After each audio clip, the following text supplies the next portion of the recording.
আশা করি ভালো আছেন। আমার নাম তৌহিদুল ইসলাম সৌরভ। আমি মাইলস্টোন স্কুল অ্যান্ড কলেজের স্টুডেন্ট। আমার বাসা উত্তরায়। আমার গ্রামের বাড়ি ময়মনসিংহ জেলায়। ঘটনাটি ঘটে আমার ভাইয়ের সাথে 2016 সালে। তখন আমার ভাই ক্লাস 9-এ পড়ত। দিনটা ছিল কোরবানির ঈদের আগের দিন। আমরা সবাই গ্রামে ঈদ পালনের জন্য আগেই চলে গিয়েছিলাম। কোরবানি ঈদের আগের দিন রাতে আমার ভাই এবং আমার চাচাতো ভাই রাতে 12:30টার সময় বাজার থেকে আসলো। এসে খেয়ে শুতে শুতে প্রায় রাত 1:30টার মতো বেজে গেল। আমার চাচাতো ভাই এবং আমার ভাই শুয়ে পড়ল। ভাইয়া তখনও মোবাইলে গান শুনছিল, আর আমার চাচাতো ভাই ঘুমিয়ে পড়েছিল। রাত যখন প্রায় 3টা, তখন আমার ভাই ওয়াশরুমে যেতে চাইল। তাই আমার চাচাতো ভাইকে ডাক দেয়, কিন্তু সে কিছুতেই ঘুম থেকে উঠছে না। তাই আমার ভাই একাই ওয়াশরুমে যায় এবং ওয়াশরুম থেকে ফিরে এসে সে ভাবে, কাল তো ঈদ, তাহলে সবাইকে শুভেচ্ছা জানানো যায়। ঘরে ভালো নেটওয়ার্ক পাওয়া যায় না, তাই আমার ভাই আমাদের বাড়ির পুকুর পাশের বট গাছের থেকে কিছুটা দূরে একটা চেয়ারে বসে সবাইকে ঈদের শুভেচ্ছা বিনিময় করতে লাগলো, অর্থাৎ ফোন কলে সবাইকে শুভেচ্ছা জানাচ্ছিল। এমন সময় একটা কালো কুকুরের মতো দেখতে কি যেন এসে আমার ভাইয়ের চারপাশে ঘুরতে লাগলো, প্রায় 5 মিনিটের মতো। এরপর হঠাৎ ওই প্রাণীটাকে আর কোথাও দেখা যাচ্ছে না। আমার ভাই ভেবেছে হয়তো ধান ক্ষেতের পেছনে চলে গেছে। সে অলৌকিক কিছু মনে করল না। কিছুক্ষণ পরে দুজন সাদা কাপড় পরিহিত লম্বা লোক বাড়ির রাস্তা দিয়ে এসে আমার ভাইয়ের সামনে এসে দাঁড়ায়। আমার ভাই জিজ্ঞেস করে, আপনারা কারা? অনেকবার জানতে চাইলেও সেই লোক দুটো ঠায় দাঁড়িয়েছিল, তারা কোনো প্রশ্নের উত্তর দেয় না। তাই আমার ভাই তখন একটু ভয় পেয়ে যায়। লোকগুলো আবার হাঁটা শুরু করে। ঠিক যখন ওই বট গাছের নিচে পৌঁছালো, লোক দুটো অদৃশ্য হয়ে গেল। আমার ভাই তখনই এই দৃশ্য দেখে তার চোখ আকাশে ওঠার মতো অবস্থা। সে দৌড়ে গিয়ে ওই বট গাছের নিচে যায় এবং আশেপাশে অনেক খোঁজাখুঁজির পরও লোকগুলোকে আর দেখতে পায় না। তখন আমার ভাই ঘরের দিকে ফিরে আসে এবং পেছনে তাকিয়ে দেখে লোকগুলো বট গাছের নিচেই দাঁড়িয়ে আছে এবং আমার ভাইয়ের দিকে এক দৃষ্টিতে তাকিয়ে আছে। তখন আমার ভাই ভয় পেয়ে যায় এবং ঘরে চলে আসে। পরদিন সকালে আমার চাচাতো ভাইকে ঘটনাটা খুলে বলে। আমার চাচাতো ভাই তখন জানায় এমনটা নাকি প্রায়ই ঘটে, কিন্তু কারো কোনো ক্ষতি করে না। আমার জ্যাঠা আমার বড় আব্বু মানে তার নানার কাছ থেকে কিছুটা কবিরাজি জানত। সেই সূত্রে আমাদের বাড়ির মাঝে মাঝে জিন লঙ্কা কাণ্ড বাঁধাত এবং সেসব আমাদের জ্যাঠাই দেখতেন। এমনও বলতো জ্যাঠা জিন দেখতে পারত। জ্যাঠার শ্বশুর বাড়ি আমাদের বাড়ি থেকে মোটামুটি 3-4 ঘন্টা সময় লাগত। তো আগের জামাইরা রাতেই শ্বশুর বাড়ি যাওয়ার জন্য রওনা হতেন। জ্যাঠাও বেশিরভাগ সময়ে রাতেই যেতেন। তো একবার অন্য দিনগুলোর থেকে একটু বেশি রাতেই রওনা দিয়েছেন যাওয়ার জন্য। সেদিন নাকি দিনের আলোর মতো পরিষ্কার ছিল আকাশ, বলা যায় চাঁদনি রাত। জেঠের প্রথম বাচ্চা হবে, জ্যাঠা দেখতে যাবে। দাদিও দেখতে যাওয়ার কথা ছিল, কিন্তু তখন সে অসুস্থ হয়ে বিছানারত, না হলে দিনের বেলা যাওয়ার কথা ছিল। জ্যাঠা খুব খুশি ছিল সেদিন, আর মাত্র কিছুদিন পরেই তার বাচ্চা হবে। তাই যাওয়ার পথে বাজার থেকে জেঠি যা যা পছন্দ করতেন খেতে সবই কিনে নিয়ে গেলেন। এর মধ্যে ছিল 2টা বড় বোয়াল মাছ, 2টা ইলিশ, খেজুর গুড়, সাদা রসগোল্লা আর কিছু ফল। কারণ জেঠিদের এলাকার ভেতরে এত রাতে একটা মাছও নাকি পাওয়া যায় না, এত ভেতরের এলাকা ছিল। প্রায় 1.5 ঘন্টা হাঁটার পরে ওই এলাকায় যাওয়ার জন্য একটা খাল পার হতে হয়। তো জ্যাঠা খালের কাছাকাছি এসে একটা মানুষ, মহিলা বা পুরুষ বোঝা যাচ্ছিল না, নৌকায় উল্টো হয়ে বসে আছে, মানে তার মাথা পানির মধ্যে আর তার পা 2টা নৌকায়। জ্যাঠা বুঝেও না বোঝার ভান করেছিল। তো জ্যাঠার পায়ের আওয়াজ শুনে সোজা হয়ে বসলো বৈঠা নিয়ে, মুখ অন্যদিকে ঘুরিয়ে। জ্যাঠা কোনো কথা না বলে নৌকায় বসল, 2জন নৌকার 2 মাথায়। প্রায় 2-3 মিনিট পর লোকটা জ্যাঠাকে বলছে, মাছ কত নিল রে? জ্যাঠা কথা বলেনি। তারপর আবার বলছে, রসগোল্লাগুলা দেখেই কেমন। এভাবে কিছু প্রশ্ন করছিল। জ্যাঠা তাকিয়ে দেখে নৌকা চলছে না, এক জায়গায় এতক্ষণ ঘুরছে। তাই জ্যাঠা লাফ দিয়ে পানিতে নেমে পড়ে এবং হাঁটু পর্যন্ত কাদা পার হয়ে রাস্তায় ওঠে। পেছনে দেখে ওই লোকটা আসছে আর বলছে, এই শোন, একটা মাছ দে, না হলে রসগোল্লা দিয়া যা, না হলে আমি যেতে দিব না।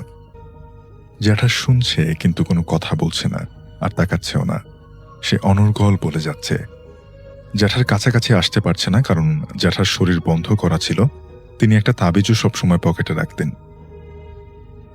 এরপরে প্রচন্ড রকম বিরক্ত হয়ে শেষে বলে, তুই এখান থেকে যেতে পারবি না, তোকে কাদায় চুবিয়ে মারব। শেষে জ্যাঠার মেজাজ আর ঠিক থাকলো না এবং তিনি মেজাজ ঠিক রাখতে না পেরে ওই জিনিসটার কাছে এসে জ্যাঠার সমস্ত শক্তি দিয়ে তার পেট বরাবর একটা লাথি দেয় এবং সাথে সাথে ওটা মাটিতে পড়ে কাকড়াতে থাকে। লাথি দেওয়ার পর জ্যাঠার মনে হলো এটা একটা মহিলা জিন এবং তার পেটটা ভালো রকমের উঁচু। এবার জ্যাঠা একটু ভয় পেয়ে যায় এবং দৌড়ে জেঠিদের বাসায় চলে যায়। কিন্তু জ্যাঠা স্পষ্ট শুনেছে তার সাথে সমান তালে সেই জিনটা দৌড়াচ্ছে আর করুণ সুরে কান্না করছে। কাউকে বিষয়টা না বলে বাসায় এসে জ্যাঠা সবকিছু চেপে গেলেন। বিষয়টা এখানে শেষ হতে পারত, কিন্তু এই ঘটনা পরবর্তীতে আরো খারাপ পরিস্থিতি তৈরি করেছে। জেঠির একটা মেয়ে বাবু হয়, বয়স 1 মাস, নাম ছিল তারাবানু।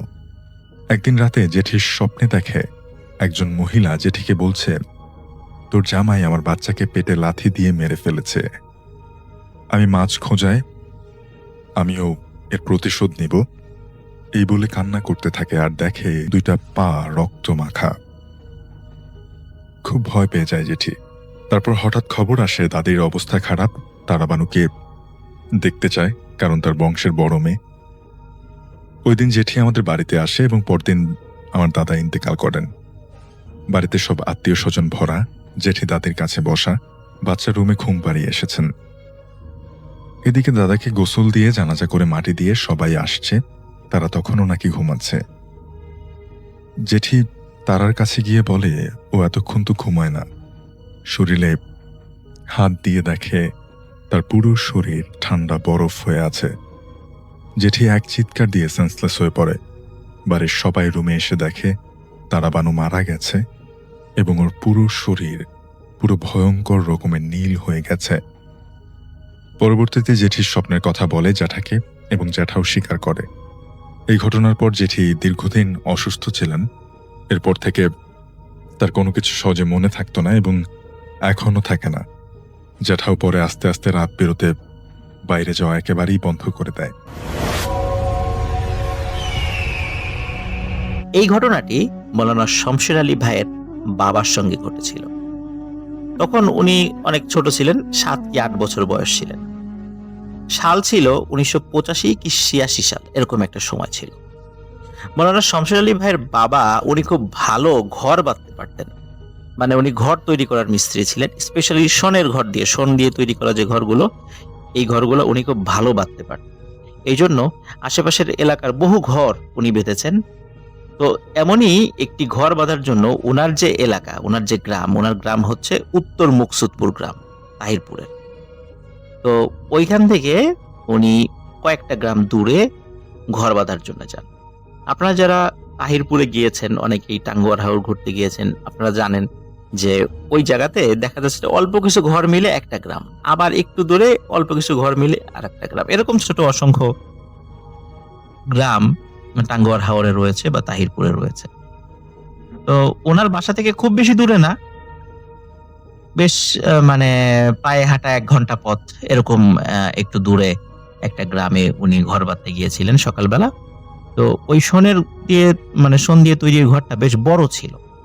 এই জন্য স্বাভাবিক যেই সময় লাগে ছোট কোনো ঘর তৈরি করতে, কিন্তু ওই দিন ওনার একটু বেশি সময় লেগে যায়। তো ওনার হাতে একটা দা থাকতো সবসময়। এই দা দিয়ে আসলে উনি তেমন কোনো কাজ কোনো কাটাকাটির কাজ করতেন না, কিন্তু শনের ঘর তৈরি করার সময় যেটা হতো, সে অনেক সময় লোহা গাঁথা বা তার বা দড়ি দিয়ে কোনো কিছু বা সুতা দিয়ে কোনো কিছু বাঁধার পরে সেটাকে টাইট দেওয়ার জন্য ওই ওই গিটের উপরে মানে ধরতে হতো বা কখনো ওটাকে চাপ দিতে হতো। উনি সাধারণত এই গিটগুলো শক্ত করার জন্য ও দায়ের যেই কনুইটা আছে সেটা সাধারণত ব্যবহার করতেন। আর সাধারণভাবে ওই দায়ের ধার থাকতো কম। তো উনি এই দা নিয়েই উনি কাজে যেতেন সবসময়। তো ওই দিনও গিয়েছিলেন। ওইদিন ওই ঘরটা তৈরি করতে, করতে বেশ সময় লেগে যায়। মানে সাধারণত উনি আসরের আজান দিলে আর কাজ করেন না। কিন্তু ঐদিন আসরের পরে উনি কাজ করেন, মাগরিবের পরেও কাজ করেন। কাজ শেষ করতে, করতে প্রায় ৭টা থেকে ৮টা বেজে যায়। তখন ওই গ্রামের মানে যেই বাড়িতে উনি ঘর তৈরি করতে গিয়েছিলেন, ওই বাড়ির যারা লোক ছিলেন তারা বললেন যে, "আপনি রাত্রেবেলা আমাদের সাথে খাওয়া-দাওয়া করে যান। ৪ টা ডাল ভাত খেয়ে তারপর আপনি বাড়িতে যান। যেহেতু অনেক রাত হয়ে গেছে।" তো উনিও মেহমানদারি গ্রহণ করেন। খাওয়া-দাওয়া করে উনি উনার বাড়ির দিকে রওনা দেন। উনি একাই ছিলেন, একাই যাচ্ছিলেন। তো উনি যখন যাচ্ছিলেন, যাওয়ার পথে ছোট্ট একটা খালের মতো থাকে। এটা বর্ষাকালে পানি থাকে আর এমনি সময় সাধারণত পানি থাকে না। এটা স্থানীয়ভাবে এটাকে নদী বলে। মানে এটা আসলে নদী না, একটা নালার মতো, কিন্তু তারপরে নদী বলে। আর নদীটার নাম লোকজন দিয়েছে পিঠাখাউড়ি নদী। তো মাওলানা শামসুর আলী ভাই এই পিঠাখাউড়ি নদী সম্পর্কে আমাকে একটা বিষয় বলেছেন, সেটা আমি লিসেনার আপনাদেরকে শেয়ার করি। সেটি হচ্ছে যে পিঠাখাউড়ি নদী মানে পিঠা খাওয়া নদী। স্থানীয় এই শব্দটার মিনিং এটা দাঁড়ায়। কারণ হচ্ছে একবার ওই পাশেরই এক গ্রামের একজন ভদ্রমহিলা, উনি দিনের বেলা উনার মেয়ের জন্য পিঠা তৈরি করে নিয়ে মেয়ের বাড়িতে যাচ্ছিলেন। তো একটা হাঁড়ির মধ্যে বেশ কিছু পিঠা তৈরি করে নিয়ে যাচ্ছিলেন। যাওয়ার পথে যখন ওই নদীটা পার হচ্ছিলেন বা পার হয়েছেন আরকি, এরপরেই তার মেয়ের বাড়ি আরকি। মেয়ের বাড়িতে গিয়ে দেখে যে ওই হাঁড়ির মধ্যে একটিও পিঠা নেই। অদ্ভুত ব্যাপার হচ্ছে যে এই পিঠাগুলো যে নেই, হাঁড়ি যে হালকা হয়ে যাবে ওনার কাছে কিন্তু এমনটা মনে হয়নি। হাঁড়ি কিন্তু আগের মতোই ভারী ছিল এবং ওনার কাছেও মনে হয়েছে শেষ দিকে এসে হাঁড়ি আরেকটু বেশি ভারী মনে হচ্ছে। অনেক সময় দেখা যায় যে আমরা কোনো ভার বহন যদি অনেক সময় করি, যখন অনেক সময় হয়ে যায় তখন আমাদের শরীরের সক্ষমতা বা শক্তি কিছুটা কমে আসলে ওই ভারটা আরো বেশি ভারী মনে হয়। তো যেহেতু উনি অনেক পথ হেঁটে এসেছেন, পরে ওনার কাছে ওই হাঁড়িটা আরো বেশি ভারী মনে হয়েছে। কিন্তু অদ্ভুত ব্যাপার, নামানোর পরে কোনো পিঠা তার মধ্যে ছিল না। যেহেতু কোনো অশুভ শক্তি ওই পিঠাগুলা খেয়ে ফেলেছে, এরপর থেকে এই ঘটনাটা যখন চাউর হয়ে যায় তখন ওই নদীটাকে মানে চিন্তা করে যে এই নদী পার হতে গিয়ে এই ঘটনা ঘটেছিল। এইজন্য স্থানীয়ভাবে ওই নদীটার নাম হয়ে যায় পিঠাখাউড়ি নদী।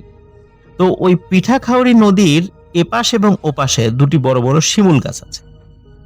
তো ওই একটা শিমুল গাছ পার হয়ে ওই নদীটা মানে উনি পাড়ি দিয়ে, নদীতে পানি থাকে না, আমি শুরুতেও বলেছি বর্ষাকাল ছাড়া সাধারণত পানি থাকে না।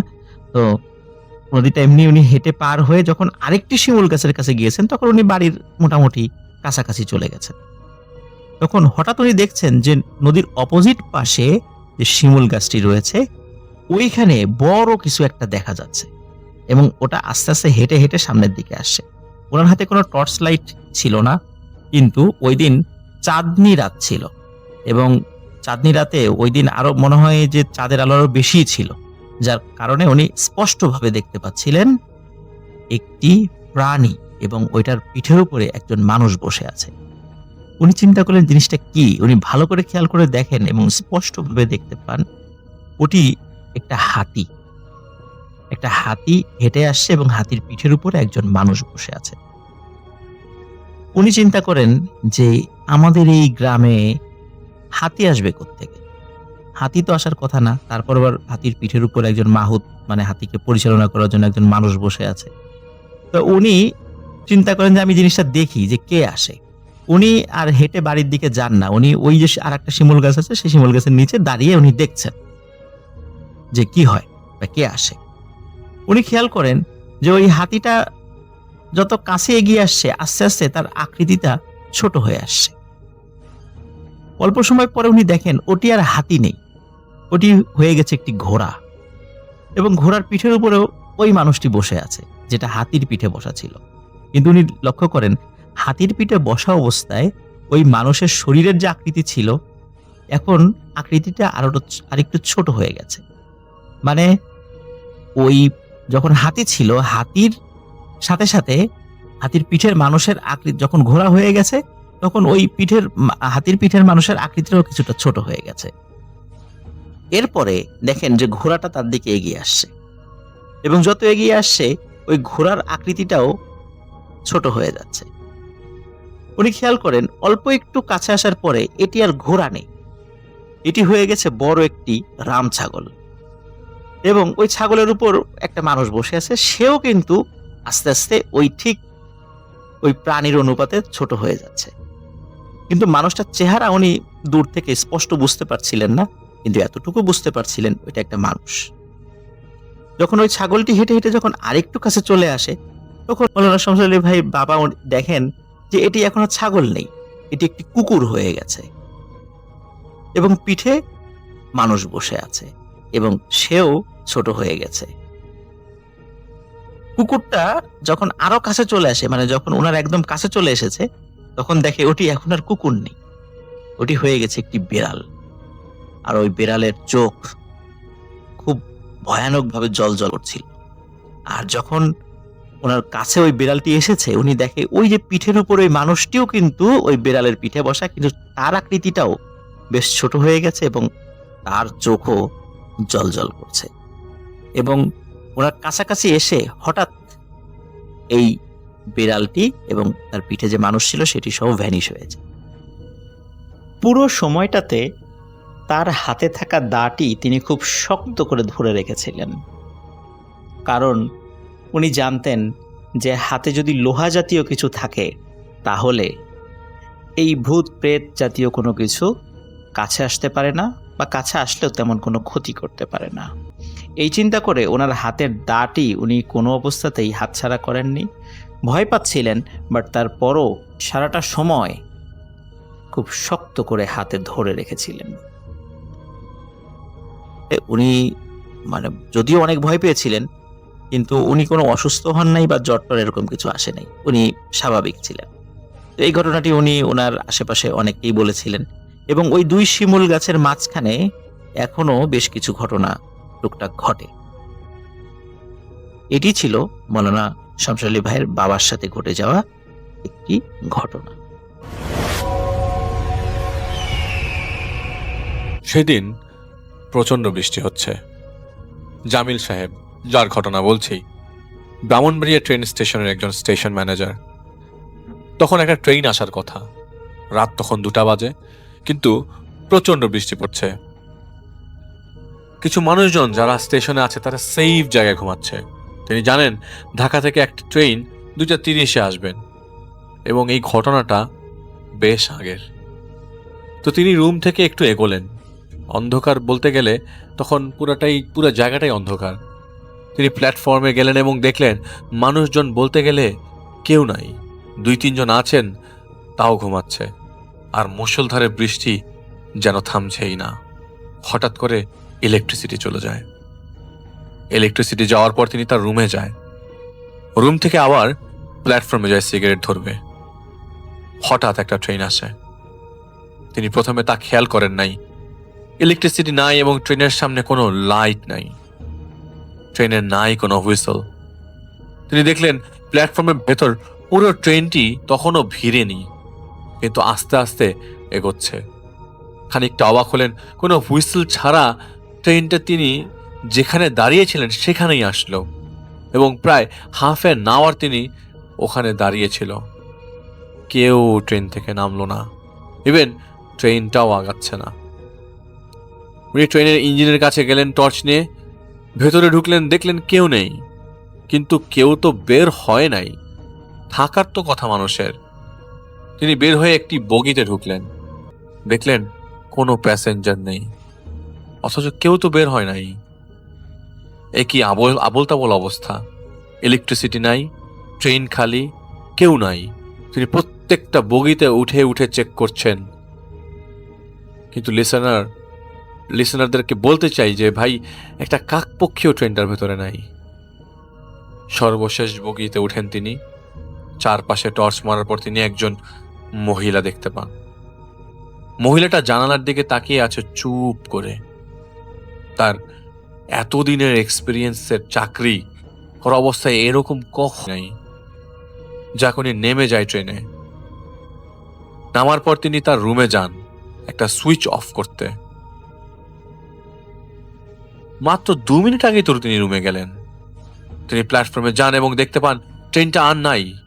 2 মিনিটের মধ্যে গেলে তো অ্যাটলিস্ট ট্র্যাকের দিকে তাকালেও দেখবেন ট্রেনটাকে দেখা যাবে।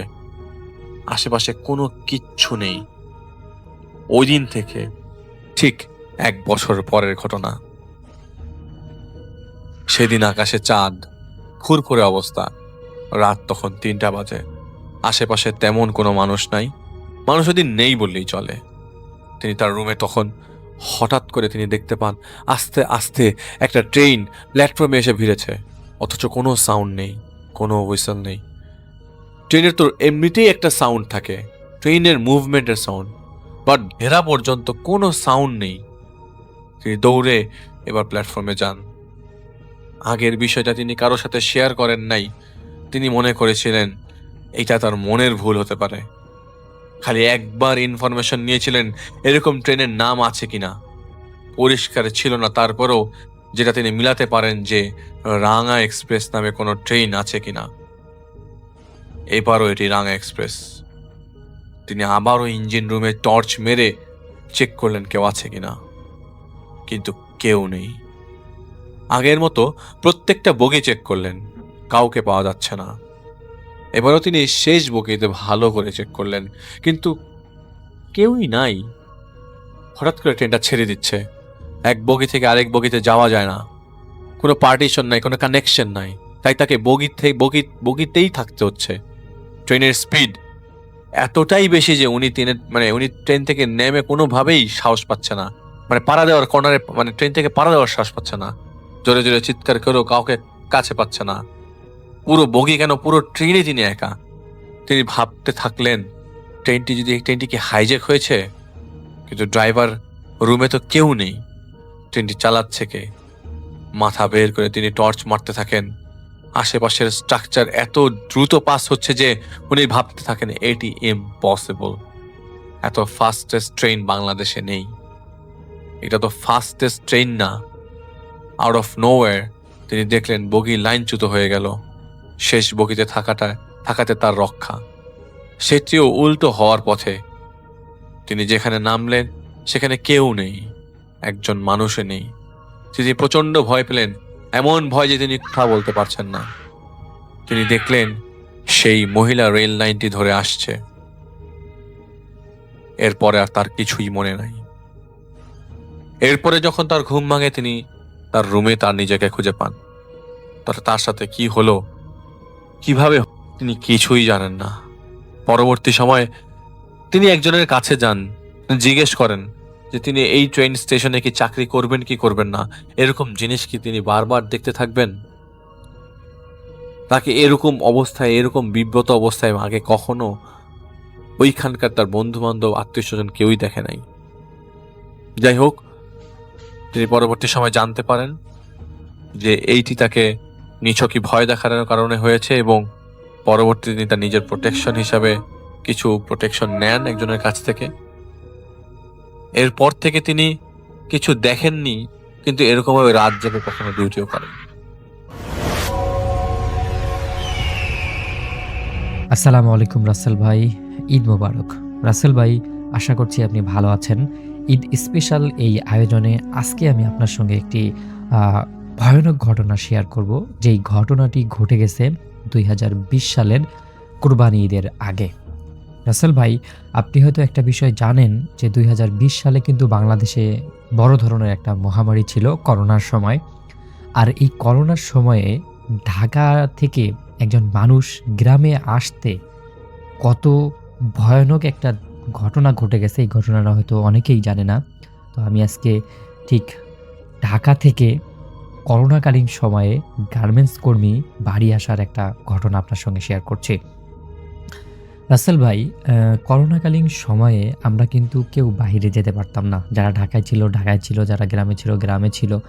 যানবাহন চলছিল না, সব কিছুই কিন্তু লকডাউন অবস্থায় ছিল।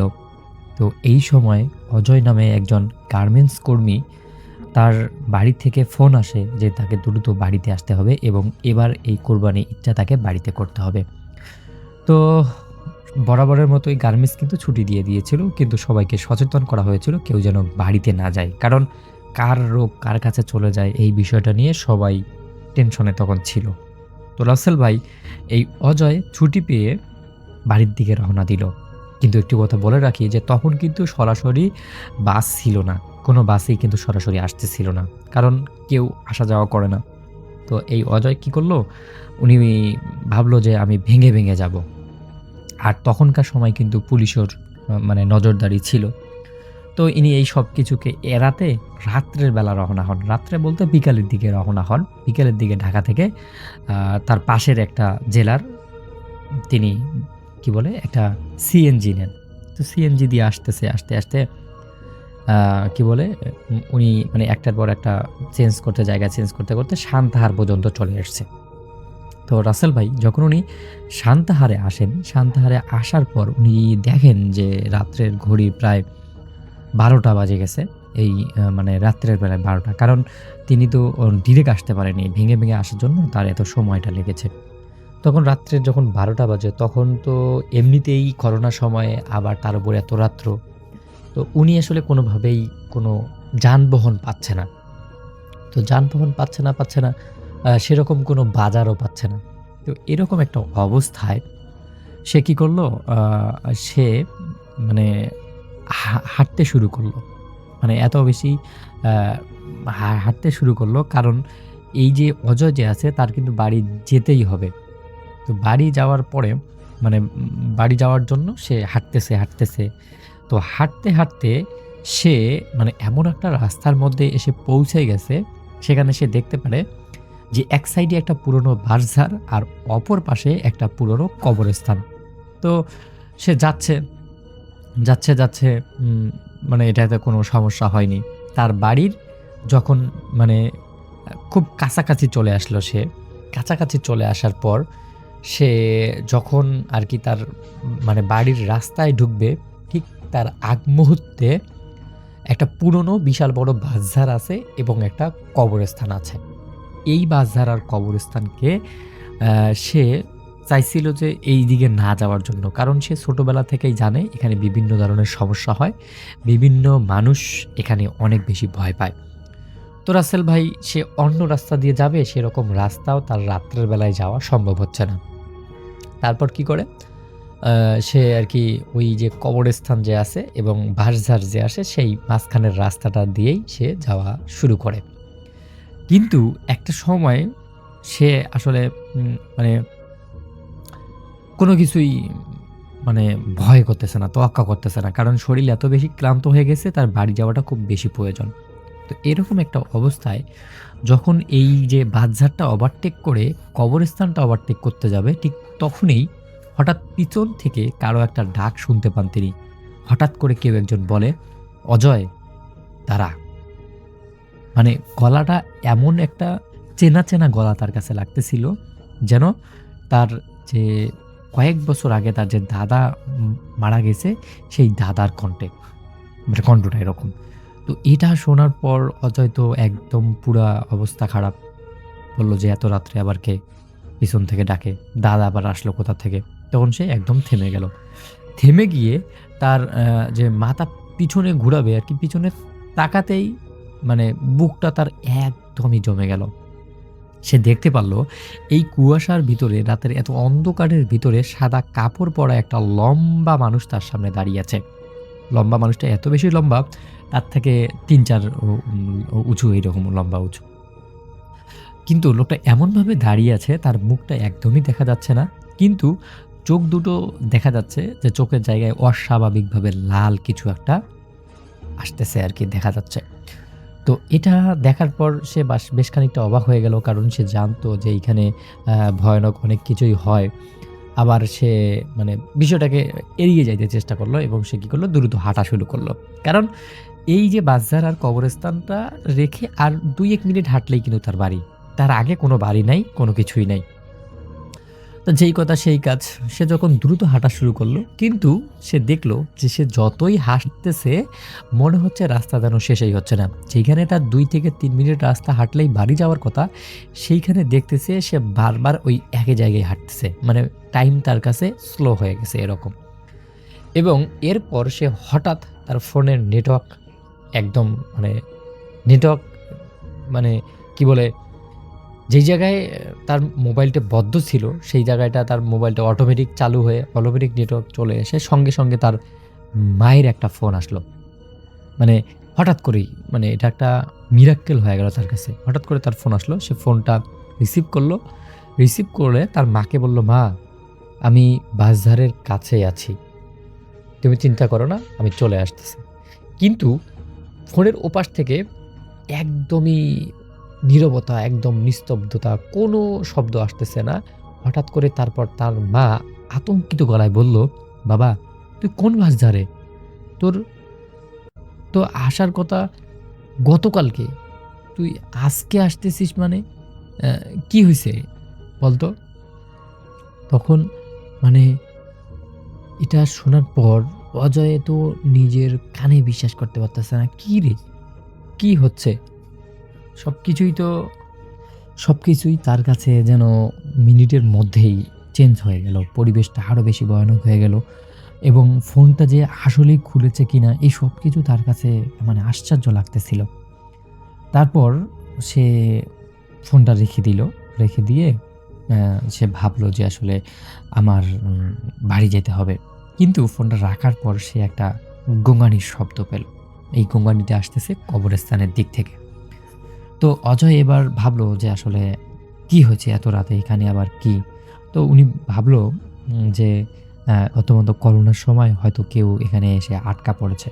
তো উনি ওনার হাতে যে মানে লাইট ছিল সেই লাইটটা দিয়ে কবরস্থানের দিকে একটু তাকাতাকি করতেছে।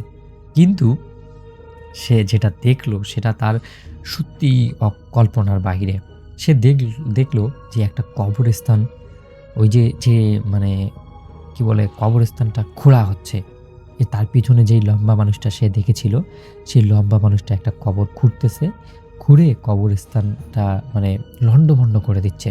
এটা দেখার পর অজয়ের একদম মানে তার এরকম একটা জায়গায় সে কি করবে, কি করা উচিত সেটা আর তার কোনো কিছুই মানে মাথায় আসতেছে না।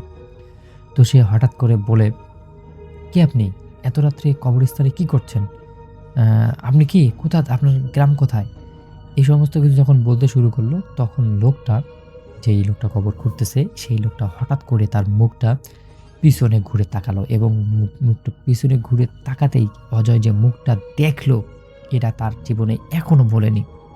সে দেখলো ক্ষত বিক্ষত বিশ্রী একটা মুখ, শুধু চোখ দুটো লাল জ্বলজ্বল করে অজয়ের দিকে তাকিয়ে আছে সেই লোকটা। এবার অজয় আর কোনো কিছু চিন্তা না করে সে ভাবলো যে এটা হয়তো খারাপ কোনো জিনিস, আমার তাড়াতাড়ি এখানে ভাগতে হবে। কিন্তু সে আর না ভাগতে মানে দৌড়াতে না পেরে সে সেখানেই পড়ে যায় এবং সারা রাত্র সে সেখানেই ছিল। তার বাড়ির তো মানুষ জানে না যে সে বাড়ি আসতেছে। পরদিন সকালবেলা যখন গ্রামের মানুষ অজয়কে সেই কবরস্থানের কাছে মানে কিছু আঁচড়ের দাগ, তারপর তার ব্যাগটা ছেঁড়া, কাপড়ে ময়লা-টয়লা এসব কিছু দেখতে পারে, তখন মানুষ বেশ খানিকটা অবাক হয়ে যায় এবং তার বাড়িতে যখন খবর দেওয়া হয়, তার বাড়ির লোকজন এসে বলে, অজয় তো গতকালকে আসার কথা, আজকেই আসছে। সবাই অবাক হয়ে যায়। তারপর মানুষ অবাক না হয়ে অজয়কে বাড়ি নিয়ে যায়। বাড়ি নিয়ে গিয়ে তাকে জ্ঞান ফেরানো হয়। কিন্তু জ্ঞান ফেরার পর সে মানে একটা কথাই বলতে থাকে, ওরা আমাকে ছাড়বে না, ওরা আমাকে ছাড়বে না। তো এইগুলো যখন শুনতে থাকে তখন সবাই অবাক হয়ে যায় এবং তার যে দাদু ছিল, তার দাদু একজন মানে কবিরাজ মানুষ, সে একটু কবিরাজি-টবিরাজি জানে। সে আরকি তখন তার নাতির কাছে এসে অজয়ের মাথায় হাত দেয়।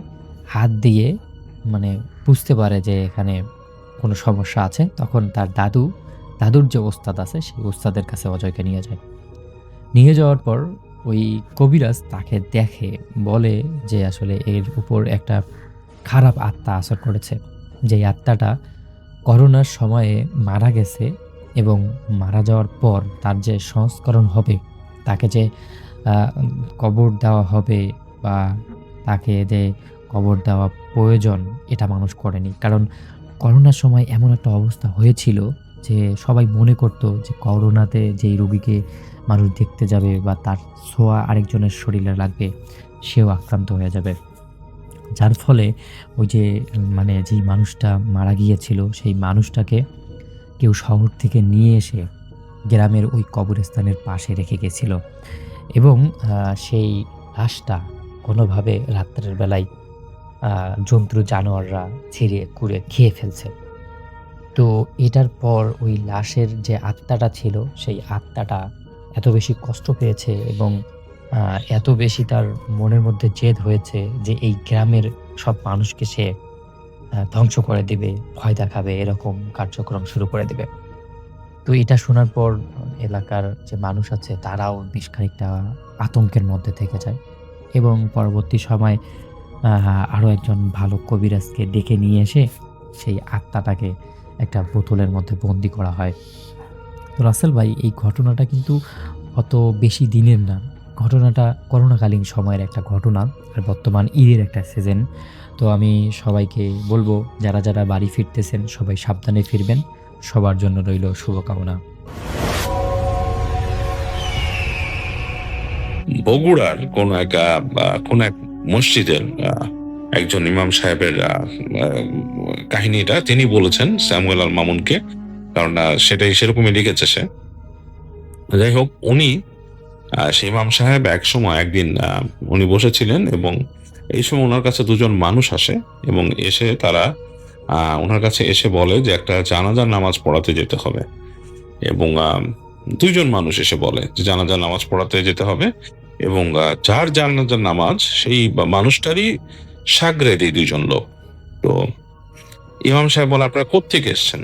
এবং ওই দুজন তাকে বলেন যে আমরা এসছি অমুক জায়গার থেকে, যেটা একটা জায়গা বেশ বেশ দূরেই, শহরের কাছে। তো ইমাম সাহেব তাদেরকে বলেন যে আপনারা যে বললেন যে এত দূরে, ওখানে এর মধ্যে তো অনেক মসজিদ আছে এবং এর মধ্যে অনেক মসজিদ আছে, আপনি যেখানকার কথা বলেছেন সেখানেও আছে, তো আপনি এত দূরে আমার কাছে কেন এসেছেন এটা পড়াতে? তো তারা বলে যে না হুজুর, আসলে এখানে একটা কাহিনী আছে এবং এই কাহিনীটার জন্য আসলে অনেকেই রাজি হয়নি পড়াতে, এবং আপনার নাম আমরা শুনেছি যে আপনি অনেক বিজ্ঞ মানুষ এবং আপনি মানুষকে সাহায্য করেন, আপনি দয়া করে আমাদের সাথে একটু চলেন এবং আমাদেরকে হেল্প করেন। তো তিনি বলেন যে আসলে আমি না শুনে, এই কি জন্য ঘটনাটা না শুনে আমি তোমাদের সাথে যেতে পারবো না এবং এ ব্যাপার আমাকে ব্যাখ্যা করতে হবে যে ঘটনাটা কি।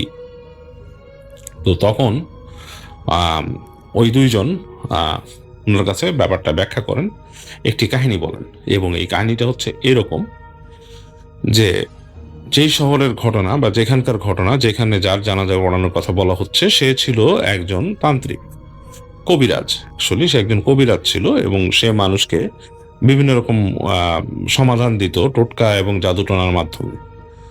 তো যেটা হয়, সেই কবিরাজের কাছে এক সময় একটা ছেলে আসে। ছেলে এসে তার কাছে একটা সাহায্য চায়, যেটা হচ্ছে সে বলে যে আমার চাচাতো বোনকে আমি ভালোবাসি, আমার চাচাতো বোন আমাকে ভালোবাসে না এবং তাকে অন্য জায়গায় বিয়ে দেওয়ার জন্য কথাবার্তা চলছে এবং আমি চাই যাতে সে আমার কাছে চলে আসে বা আমার সাথে তার একটা সম্পর্ক হয়। তো কবিরাজ তাকে এই কথাগুলো শুনে বলে যে তো তুমি এখন কি চাইছো? তুমি চাইছো যে আমি তোমাকে কিছু একটা করে দেই যাতে ওই মেয়ে তোমার কাছে চলে আসে বা তা তোমাকে পছন্দ করে বা তোমার সাথেই তার সম্পর্ক হয় বা অন্য কিছু? ছেলে বলে জি, আমি ওইটাই চাচ্ছি। তো যাই হোক, কবিরাজ বলে যে ঠিক আছে, আমি তোমাকে এটা করে দিব, বাট তুমি আমার কথা মতো কাজ করতে হবে এবং তুমি আমি যা বলবো সেভাবে তুমি সবকিছু করতে পারলে তাহলে তোমাকে আমি করে দিব, আর এই খরচ তোমার লাগবে, এই টাকা পয়সা লাগবে। তো যাই হোক, এই কথাগুলো যখন ছেলেটার সাথে হচ্ছিল কবিরাজের, তখন কিন্তু কবিরাজের যেই সাগরিদ গুলো এখন এসছে বা তার যেই সংঘাত গুলো এখন এসছে, তারা বসেছিল ওখানে। এবং ছেলেটা চলে যাওয়ার পরই তারা সেই কবিরাজকে বলে যে এই ছেলেটাকে সুবিধার মনে হচ্ছে না, এর কাজ কি করবেন? তো কবিরাজ তাদেরকে বলে হ্যাঁ অবশ্যই করবো, যদি সে যথেষ্ট পারিশ্রমিক আমাকে দেয় অবশ্যই আমি করব, আমার তো কাজই এটা।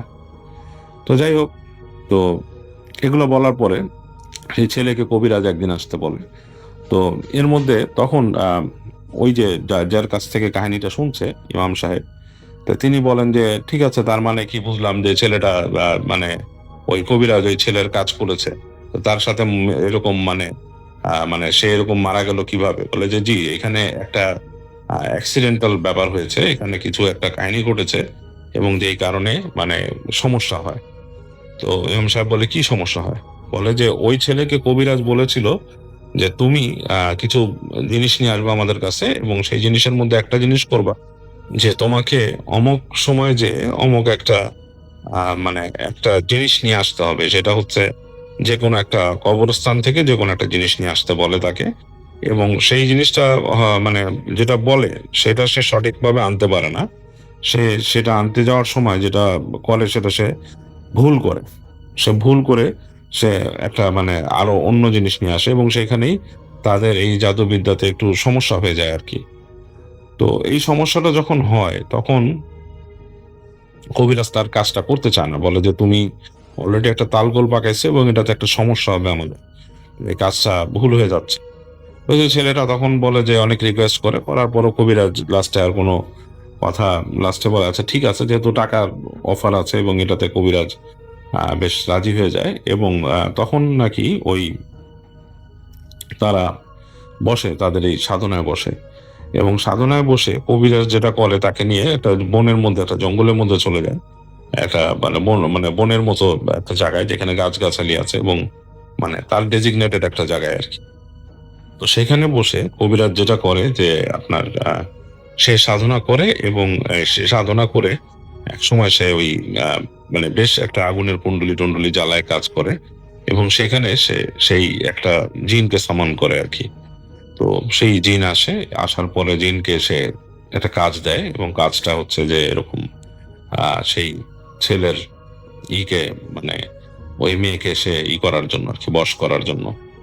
তো যেটা হয় যে সেই জিনটা এখান থেকে সে চালান দিয়ে দেয় এবং এদিকে দেখা যাচ্ছে যে ওই যে সে মেয়েটা যাকে ইটা করেছিল, তারা জাদুটা করেছে, সেই মেয়েটা একটা মেডিকেল কলেজে পড়তো এবং সে দেখা যাচ্ছে যে প্রথম যেদিন হয় সে খুব মানে একদিন হঠাৎ করে তাকে ওখান থেকে খবর আসে যে তাকে, সে খুব অসুস্থ হয়ে গেছে, মনে হচ্ছে যে সে মানে বেশ সিক এবং তাকে কেউ মানে আর কি মানে মনে হচ্ছে যে ঘুমের মধ্যে কেউ মারছে, এরকম একটা ব্যাপার তার চলে আসে এবং তার সাথের যে ইরা থাকে, রুমমেটরা থাকে, দেখে যে সে প্রায় বেহুশের মতো পড়ে থাকে, তার কোনো হুঁশ নাই। এরকম অবস্থা দেখে তারা ওই মেয়ের ফ্যামিলিকে খবর দেয় এবং মেয়ের ফ্যামিলি একসময় এসে সেই মেয়েকে নিয়ে আসে বাড়িতে এবং আসার পর থেকে দেখে মেয়ে অসুস্থ হয়ে গেছে, নড়াচড়া করতে পারে না, সে কেমন একটা হয়ে থাকে। তখন তারা যেটা করে, তারা একজন আলেমকে খবর দেয় আরকি এই ব্যাপার দেখানোর জন্য। মেডিকেলি ডাক্তাররা তেমন কিছুই তাকে বলতে পারছে না, ডাক্তার দেখায়। তো ডাক্তাররা রেস্টের ওষুধ দেয়, আর কিছুই দিচ্ছে না। তো সেই সময় যখন একটা আলেমকে দেখায়, সে আলেম দেখে বলে যে আপনার মেয়েকে তো কেউ জাদু করছে, জাদুটনা করছে। তো তখন সে আলেমের কাছে করে এবং আলেম তখন বলে যে এটা করছে আপনাদের আত্মীয়র মধ্যেই কেউ। তো ওই ছেলেকে ডাকানো হয়। তো ওই ছেলে এই ডাকানোর পরে ছেলেটাকে ডাকায় জিজ্ঞেস করা হয় যে তুমি এরকম করছো? ছেলেটা বলে যে না, আমি এরকম কিছু করি নাই, তবে আমি ওকে করতে পারি, যদি আমাকে আমার সাথে বিয়ে দেন তাহলে আমি চেষ্টা করবো ঠিক করে দিতে। তো আলেম তাকে বকা দেয়, বলে যে তুমি এটা ঠিক করবা নাকি তোমার বিরুদ্ধে ব্যবস্থা নিবো। তো ছেলেটা কেয়ার করে না, সে ব্যাপারটাকে বেশ সিলি ভাবে নিয়েই বলে যে ইটস ওকে, আমি এরকম আমি যেরকম আছি সেরকমই থাকবো, আমি এটা নিয়ে কোনো কিছু করবো না। তো আলেম বলে আমি জানি যে তুমিই করছো কিছু। তো যাই হোক, এগুলো বলে আলেম তখন কোনো কথা না বলে যে আমি পাল্টা ব্যবস্থা নিচ্ছি। তো উনি তখন সেই মেয়ের বাবাকে বলে যে আপনাকে আমি দিচ্ছি কিছু, দিচ্ছি আপনার ওই পানি দিচ্ছি, পড়া পানি এবং কিছু তাবিজ দিচ্ছি এবং সেটা আপনার মেয়ের সাথে রাখবেন এবং তার আপনার ঘর বন্ধ করে দেন। আলেম তার ঘর বন্ধ করে দেন, বলে যে ঘর থেকে বেরোতে দিবেন না মেয়েকে, আর এই পড়া পানি খাওয়াবেন, এটা দিয়ে গোসল করাবেন। আর সে আরেকটা জিনিস লিখে দেয় ওই ইসের কাছে, সেই মেয়ের বাবাকে বলে যে আপনি অমুক দিন অমুক রাস্তায় দাঁড়াবেন, সেখানে ঘোড়ায় করে কেউ একজন আসবে, যদি আপনি তাকে সালাম দিবেন এবং তার হাতে এই কাগজটা দিয়ে দিবেন। তো তিনি বলেন যে এটা কি? বলে এটা আপনার জানার দরকার নেই। তো মেয়ের বাবা সেই অনুযায়ী কথা অনুযায়ী কথা শোনেন, এবং তিনি সেরকম একটা সময় যেদিন নাকি সেই আলেম সাহেব বলে গিয়েছেন, আলেম ওনাকে বলেছেন যে অমুক জায়গায়, তো সেরকম একটা জায়গায় উনি ঠিক সেরকম সময় আলেমের বলার সময় রাতের বেলা যে উনি দাঁড়িয়ে আছেন, এবং অনেকক্ষণ দাঁড়িয়ে আছেন, দেখছেন যে আশেপাশে কিচ্ছু নাই, মানে বেশ শুনশান একটা নীরবতা। এবং উনি একসময় ক্লান্ত হয়ে যান যে আসলে এই জায়গায় আমি দাঁড়ায় আছি, এখানে আসলে মানে কেমন একটা মানে জিনিস, আমি কি আসলে বোকামি করতেছি কোনো? উনি উনি যেটা বললেন এটা কেমন হচ্ছে?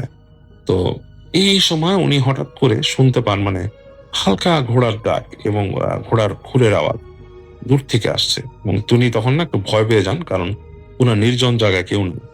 এবং উনি যখন মানে আর কি এর মধ্যে থেকে অন্ধকারের মধ্যেই ওনার মনে হচ্ছে অন্ধকারের মধ্যে মিলেমিশে আরো অন্ধকার কিছু একটা আসছে, এবং ঘোড়ার শব্দ উনি শুনতে পাচ্ছেন, ওনার কাছে আসছে। এবং একটা সময় উনি দেখেন হঠাৎ করে মনে হলো উদয় হলো ওনার কয়েক ফিট দূরে বিশাল কালো ঘোড়া, এবং সেই ঘোড়া পিঠে একজন মানুষ বসা, এবং তাকে দেখে বোঝা যাচ্ছে না কিছু, অবয়ব একটা মানুষের অবয়ব। সে হাতটা বাড়িয়ে দেয়, বলে যে ও, উনি দেখে সালাম দেয়, সে সালামের উত্তর দেয়, দিয়ে হাতটা বাড়িয়ে দেয়। তো উনি দেখেন যে একটা হাত আসছে, এবং হাতটা বেশ বড়, এবং হাতটা মানে বেশ কভার্ড একটা হাত, হাতের পর্যন্ত দেখা যাচ্ছে না, কোনো একটা কাপড় দিয়ে পরা ঢাকা আর কি। তো উনি জাস্ট কাগজটা ওই হাতে দিয়ে দেয়, এবং সেই হাতটা সেই কাগজটা নিয়ে মানে তাকে বলে মানে চলে যেতে বলে। তো উনিও চলে আসে, উনি দেখে ঘোড়াটা সামনের দিক যেতে যেতে উনি আর কোনো শব্দ পান না। যাই হোক, উনি বাসায় চলে আসেন, এসে উনি মানে হাঁপ ছেড়ে বাঁচেন, মনে করে যে আমি কি দেখে আসলাম, কি করে আসলাম। তো এরপর ওই আলেমের সাথে পরদিন যোগাযোগ করে যে আমি এটা তো দিছি, বলে যে আপনি দিছেন, এখন আপনার কাজ শেষ, আপনার এখন এটা নিয়ে আর চিন্তা করতে হবে না, আপনি ঠিক থাকেন। তো এর পরদিন থেকে যেটা হয়, ওনার ওনার মেয়ে আস্তে আস্তে সুস্থ হতে থাকে, এবং তার আস্তে আস্তে তার প্রবলেম গুলো চলে যেতে থাকে, তার শরীরে যে জ্বর আসতো বা সে পড়ে থাকতো সেগুলো সব আস্তে আস্তে সুস্থ হয়ে যেতে থাকে। এবং তারা দেখে যে মেয়ে কথা বলছে এবং স্বাভাবিক, এবং মেয়ের কাছে জিজ্ঞেস করে তারা যে আসলে তোমার কি হয়েছিল, মানে মেয়ে কিছু বলতো না এর আগে। বলে, মেয়েটা তখন বলে যে আমি যেটা হয়েছিল, আমি একদিন সন্ধ্যার সময় আমি করিডোর দিয়ে আসতেছি, হঠাৎ করে আমার মনে হলো পিছনে কিছু একটা গর্জন করতেছে, মানে জোরে জোরে শ্বাস ফেলতেছে, মানে আমি হেঁটে আসতেছি, হঠাৎ মনে হলো আমার পিছনে কিছু একটা জোরে শ্বাস ফেলতেছে, লাইক গরু জোরে জোরে শব্দ করে সেরকম কিছু একটা। তো আমি ভয় পেয়ে পিছে তাকাই, তখন দেখি একটা বীভৎস মুখ, চোখ দুটো জ্বলতেছে, আমাকে চেপে ধরে দেয়ালের সাথে, এবং আমাকে মানে চেপে ধরে মনে হয় যে একটা মানে আছাড় দেওয়ার মতো করে ফেলে, এবং আমার চোখ আস্তে আস্তে অসাড় হয়ে যায়, আমি আসলে কিছুই মনে করতে পারি না তারপর থেকে। তারপর আমি যেটা মনে করি আমি আমাদের ঘরে। তার বলে, তাহলে তুমি এই কয়দিন যে তুমি যে ছিলে তাকাইছো এগুলো কিছু বুঝো নাই? বলে, না, আমি এই কয়দিন শুধু ওই জিনিসটাকেই দেখতাম, হঠাৎ করে আমি এখন দেখছি না এটা। তো এটা বলার পরে বাবা মা যাক শান্তি পায়, মনে করে যে মেয়ে তো আসলে এটার থেকে রক্ষা পেলো। মেয়েকে বলে যে বাবা তুমি বাসার বাইরে যেও না, তারা মেয়েকে চেষ্টা করে ঘরের মধ্যে রাখতে, এবং সেই হুজুরের সেই পানি খাওয়াতে থাকেন তাকে, এবং ওইভাবে রাখে। তো মেয়েটা মোটামুটি সুস্থ হয়ে যায় এর মধ্যে, বাসার থেকে যদিও বেরোয় না। বাট যেটা হয়, তারা খবর পায় যে তাদের পাশের যে চাচাতো বাড়ি, চাচার মানে তার ভাইয়ের যে বাড়ি, চাচাতো ভাই যে ছেলেটা, সে আস্তে আস্তে নাকি অসুস্থ হয়ে যাচ্ছে, এবং ওই মেয়েটা যেরকম হয়েছিল ঠিক সেইভাবে অসাড় হয়ে গেছে ছেলের। এবং মানে খুবই ব্যাপার, কোনো ডাক্তার এসেও কিছু করতে পারতেছে না সেখানে। এবং ছেলেটা নাকি ওরকম করে মানে দ্বিতীয় দিনের দিন ফেনা উঠে যায় মুখ দিয়ে, এবং সে কিছু করতে পারতেছে না। এবং সবাই ফাইন্ড আউট করে যখন তার মুখে ফেনা উঠে গেছে, তাকে কেউ ডাক্তার কবিরাজ কিছু বলতে পারতেছে না। এই সময় গ্রামের একজন আলেমকে ডাকা হয়, দেখে জিজ্ঞেস করা হয় যে তার বাবা মানে ছেলের বাবা জিজ্ঞেস করে যে ওর কি হয়েছে, ওকে একটু দোয়া করে দেন। বলে যে আসলে আপনার ছেলে দেখে বোঝা যাচ্ছে সে কোনো একটা কুফরি কালাম করছিল, এবং সেই কারণে তার শাস্তি হইতেছে, এটা আসলে আমাদের কিছু করার নেই। এবং ঠিক দেখা যাচ্ছে যে তার যখন এরকম মুখ দিয়ে ফেনা উঠতেছে, এরকম সময় কোত্থেকে যেন একটা সাপ আসে বড়, এসে ছেলেটার পাশে পেঁচিয়ে কুণ্ডুলি পাকিয়ে ফনা তুলে থাকে, এবং প্রচন্ড জোরে ফোঁস করছে, এবং কালো রঙের একটা সাপ। এবং এই সাপটা দেখে সবাই ভয় পেয়ে যায়, কেউ কাছে যেতে সাহস পায় না, মানে কেউ তাড়াবে, তাদের মধ্যে যখন হট্টগোল পড়ে যায়, এরকম একটা সময় তারা দেখে যে ছেলেটা মারা গেছে, ছেলেটা চলে গেছে, মানে তার আর জান নেই, সে মারা গেছে, এবং সাপটা ওখান থেকে চলে যায়। সাপটা যাচ্ছিল না ওখান থেকে, সাপটা ওখানে ছিল। তো তখন ওই ইকে নিয়ে আসা হয়, গ্রামের যে সেই আলেম ছিলেন তাকে আনা হয়। তিনি এনে বলেন, সাপকে বলেন যে তুমি এখান থেকে চলে যাও, সে যা করছে তার শাস্তি তার কবরে হবে, তুমি এখানে বসে থেকো না, এভাবে বলেন আর কি। তো বলার পর সাপটা নাকি সেখান থেকে চলে যায়। আর তারা তারপর ওই লাশটাকে সৎকার করতে যান। তো যখন লাশটাকে সৎকার করেন, মানে খুবই অবস্থায়, কেউ পড়তে রাজি না এবং কেউ মানে নাকি তার পড়তে রাজি ছিল না। তো এই সময় ওই আলেম লাস্টে বলে যে না, উনি পড়বেন আর কি, তার জানাজা। তো এরকম অবস্থায় তাকে অনেক কষ্টে মাটি করে তাকে কবর দেওয়া হয়। এবং যখন তার কবর নাকি মাটিতে শোয়ানো হয়েছে, তাকে উঠে যাচ্ছে সবাই, উঠে যে মাটি দিবে, এই সময় নাকি প্রত্যেকে একটা সাপ আবার এসে সে কবরে ঢুকে যায়। এবং সেটা দেখে আর কেউ কিছু বলে না, কবর দিয়ে দেয় তাকে। এবং তখন এই আলেম বলে যে আসলে এই ছেলেটা আসলে খুব খারাপ কাজ করছিল কোন, এবং যেটার ফল এরকম হচ্ছে। যাই হোক, তাকে মাটি দেয়, মাটি দিয়ে তারা সরে আসে ওখান থেকে। এবং ওই জায়গার ওই তার কবরের আশপাশ দিয়ে কোনো পশু পাখি হাঁটতো না, ভয়ে কোনো পশু পাখি ওখানে গেলেই নাকি চোখ বড় করে তাকিয়ে থাকতো, সরে যেত। তো যেটা হয়, এটার দু একদিনের মধ্যেই নাকি সেই যে কবিরাজ, হঠাৎ সে অসুস্থ হয়ে যায় এবং তার মুখ দিয়ে এরকম ফেনা ওঠে এবং সে খুব ভয়ঙ্কর অবস্থায়, মানে একদম অবস্থা খারাপ হয়ে যায় এবং তার মৃত্যু যন্ত্রণা ছটফট করতে থাকে সে। এবং সেও এক পর্যায়ে মারা যায়। এবং সে মারা যাওয়ার পর যেটা হয়, তখন নাকি তাকে কোনো আলেম আসে, দেখেই নাকি তাকে আর কেউ তার জানাজা পড়তে রাজি না, তাকে করতে রাজি না। এবং এই কারণেই তার এই শাগরিদ গুলা চলে আসছে ওই ওখানকার যিনি হুজুর, তার কাছে দূরে এসে তাকে বলছে। এবং ওই হুজুরের বেশ নাম ডাকছিল, তাকে বলেন যে আপনি একটু আমাদের এই হেল্পটা করেন, ওনাকে আপনি করে দেন, আপনি যেটা উচিত একজন মানুষের তো করা। তো হুজুর তখন কিছু মনে করে উনি যান, উনি বলে যাচ্ছে আমি যাব। উনি যান, উনি যে দেখে যে ওই যে বাসাতে আসলে জানাজাটা হবে সেখানে মানুষ নাই। উনি বলে যে এরকম একটা মানুষ মারা গেছে, এখানে মানুষ নেই, এটা কেমন কথা? তো তারা বলে যে হুজুর এখানে কারণ আছে, আপনি একটু আপনি আসেন, অন্য কেউ না থাকলে আপনি এসে দেখেন। তো ওই হুজুর আস্তে আস্তে হেঁটে হেঁটে যান, যে ওনাকে লাশের কাছে নিয়ে যান। যখন লাশের মুখের উপর থেকে কাপড়টা সরান, তখন উনি হুজুর আটকে উঠে উনি পিছিয়ে যান দুই এক পা। উনি দেখে শুনি মানে উনি মানে আল্লাহু আকবার বলে সরে আসেন এবং তিনি নাকি বলেন যে আমি আসলে এই ডেড বডি আমি গোসল দিব না, আমার গোসল দেওয়ার কোনো ইচ্ছা নাই, গোসল তোমরা কাউকে দিয়ে করাও, আমি জাস্ট তোমাদের জানাজা পড়ে চলে যাব। তো যাই হোক, তো হুজুরকে জিজ্ঞেস করেছিল যে কেন আপনি আসলে আটকে উঠছিলেন কেন? তো হুজুর বলেছিল যে ওই ডেড বডির চেহারাটা নাকি সাপের মতো হয়ে গিয়েছিল অনেকটা, মানে খুব কুৎসিত বিভৎস একটা চেহারা হয়ে গিয়েছিল, কাইন্ড অফ লাইক সাপের মতো দেখতে লাগছিল। এবং উনি তাতে খুব আটকে উঠেন এবং তারপরে ওই লোককে গোসল করায় অন্যরা এবং নিয়ে আসে। এবং এই কারণেই কিন্তু ওই বাড়ি হালকা করে দিয়েছিল, কাউকে যাতে না দেখানো লাগে। তো তারপর সেই কবিরাজকে নিয়ে আসা হয়, এনে যখন তাকে কবর দিবে, কবরের কাছাকাছি যেয়ে দেখা যায় যে কবরটা নাকি ছোট হয়ে গেছে, মানে যে কবর যে এরকম হয় মানুষের শরীরের লেন্থের হয়, সেটা না, কবরটা ছোট হয়ে গেছে। এবং সেই কবর দেখে তখন ওই হুজুর বলেন যে আসলে কিছু করার নেই, কবরের কি জিজ্ঞেস করে তুমি কবর এত ছোট করে কাটছো কেন? সে বলে যে আমি কবর ছোট করে কাটিনি, আমি যতই কাটি কবর এরকম বাড়ে না, এতটুকুই থাকে। তখন বলছে ঠিক আছে, কবর দিয়ে দাও, কিভাবে দিবা?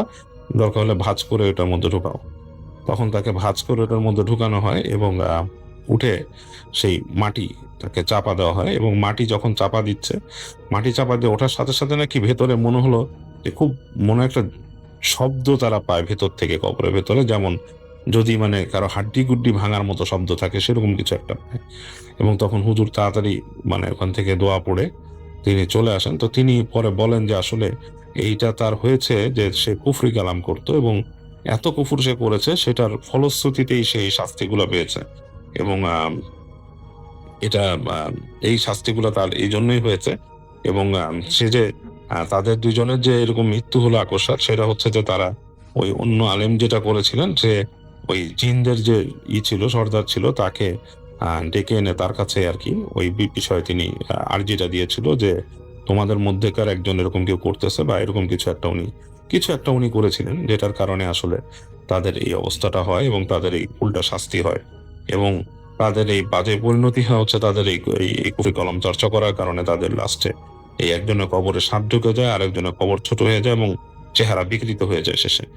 তো এটাই ছিল আমার মামুনের শেয়ার করা কাহিনী, এবং আমি আপনাদের সাথে শেয়ার করলাম।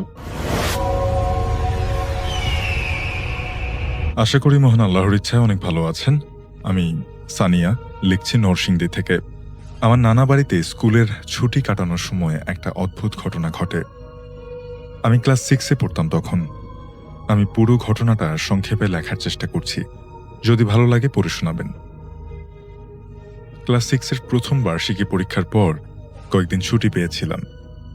সেই ছুটিতে নানা বাড়ি ঘুরতে গিয়েছিলাম। আমার নানা বাড়ি কুমিল্লাতে। নানা তখন বেশ অসুস্থ ছিলেন। হঠাৎ একদিন মাঝরাতে নানা অনেক বেশি অসুস্থ হয়ে পড়েন।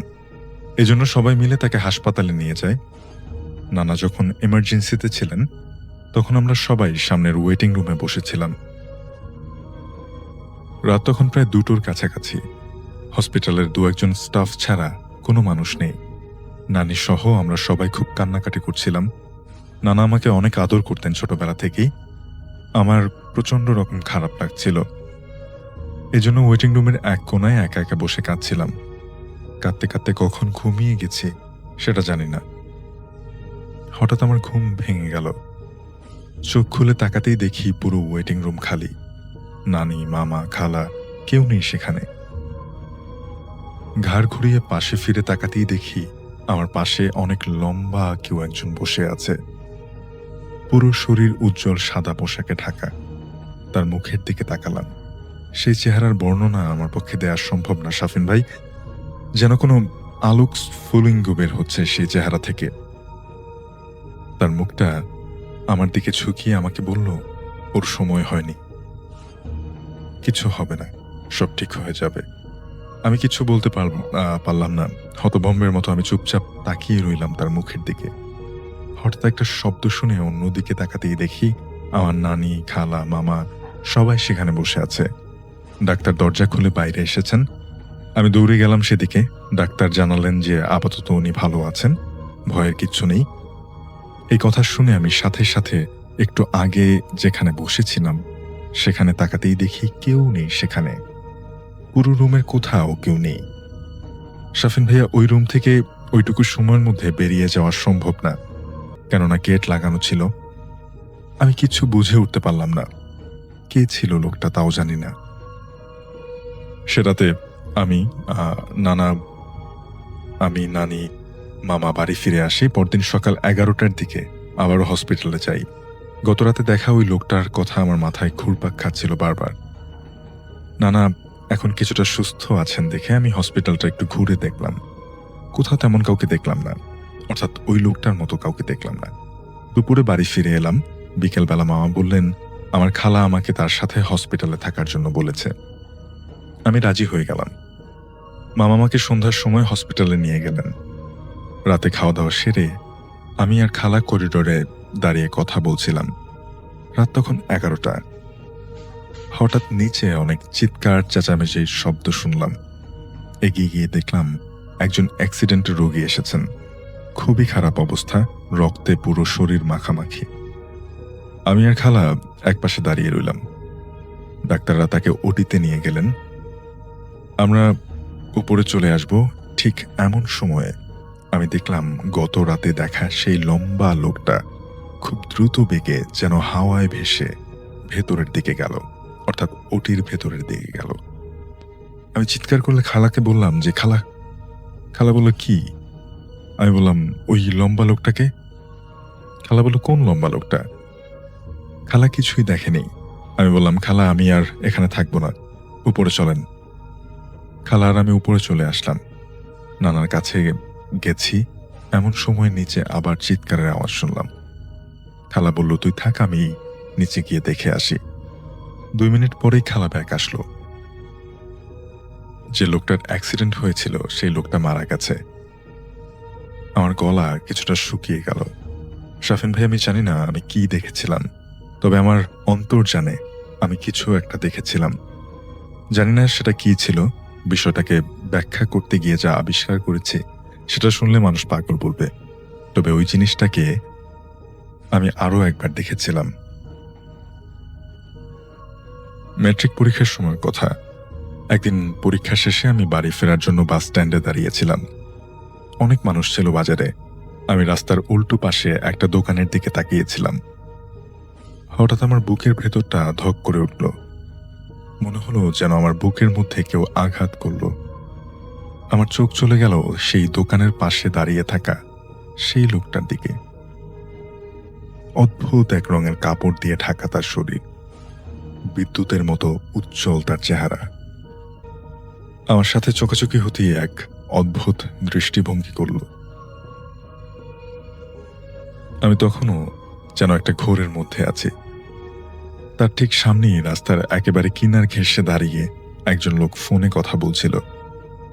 হঠাৎ চোখের পলকের মাঝে একটা বড় মোটর সাইকেল এসে লোকটাকে এমন আঘাত করল যে সেই লোকটা কয়েক হাত দূরে ছিটকে পড়ল। মোটর সাইকেলটাও পড়ে গেল। যে লোকটা ফোনে কথা বলছিল সবাই সেই লোকটার কাছে দৌড়ে গেলাম। একজন এসে তার পালস চেক করলেন, তারপর জানালেন লোকটা মারা গেছে। এবারে আমি অনেক ভয় পেলাম। পেছনে ঘুরে তাকালাম, দেখলাম সেই লম্বা লোকটা সেখানে আর নেই, কোথাও নেই।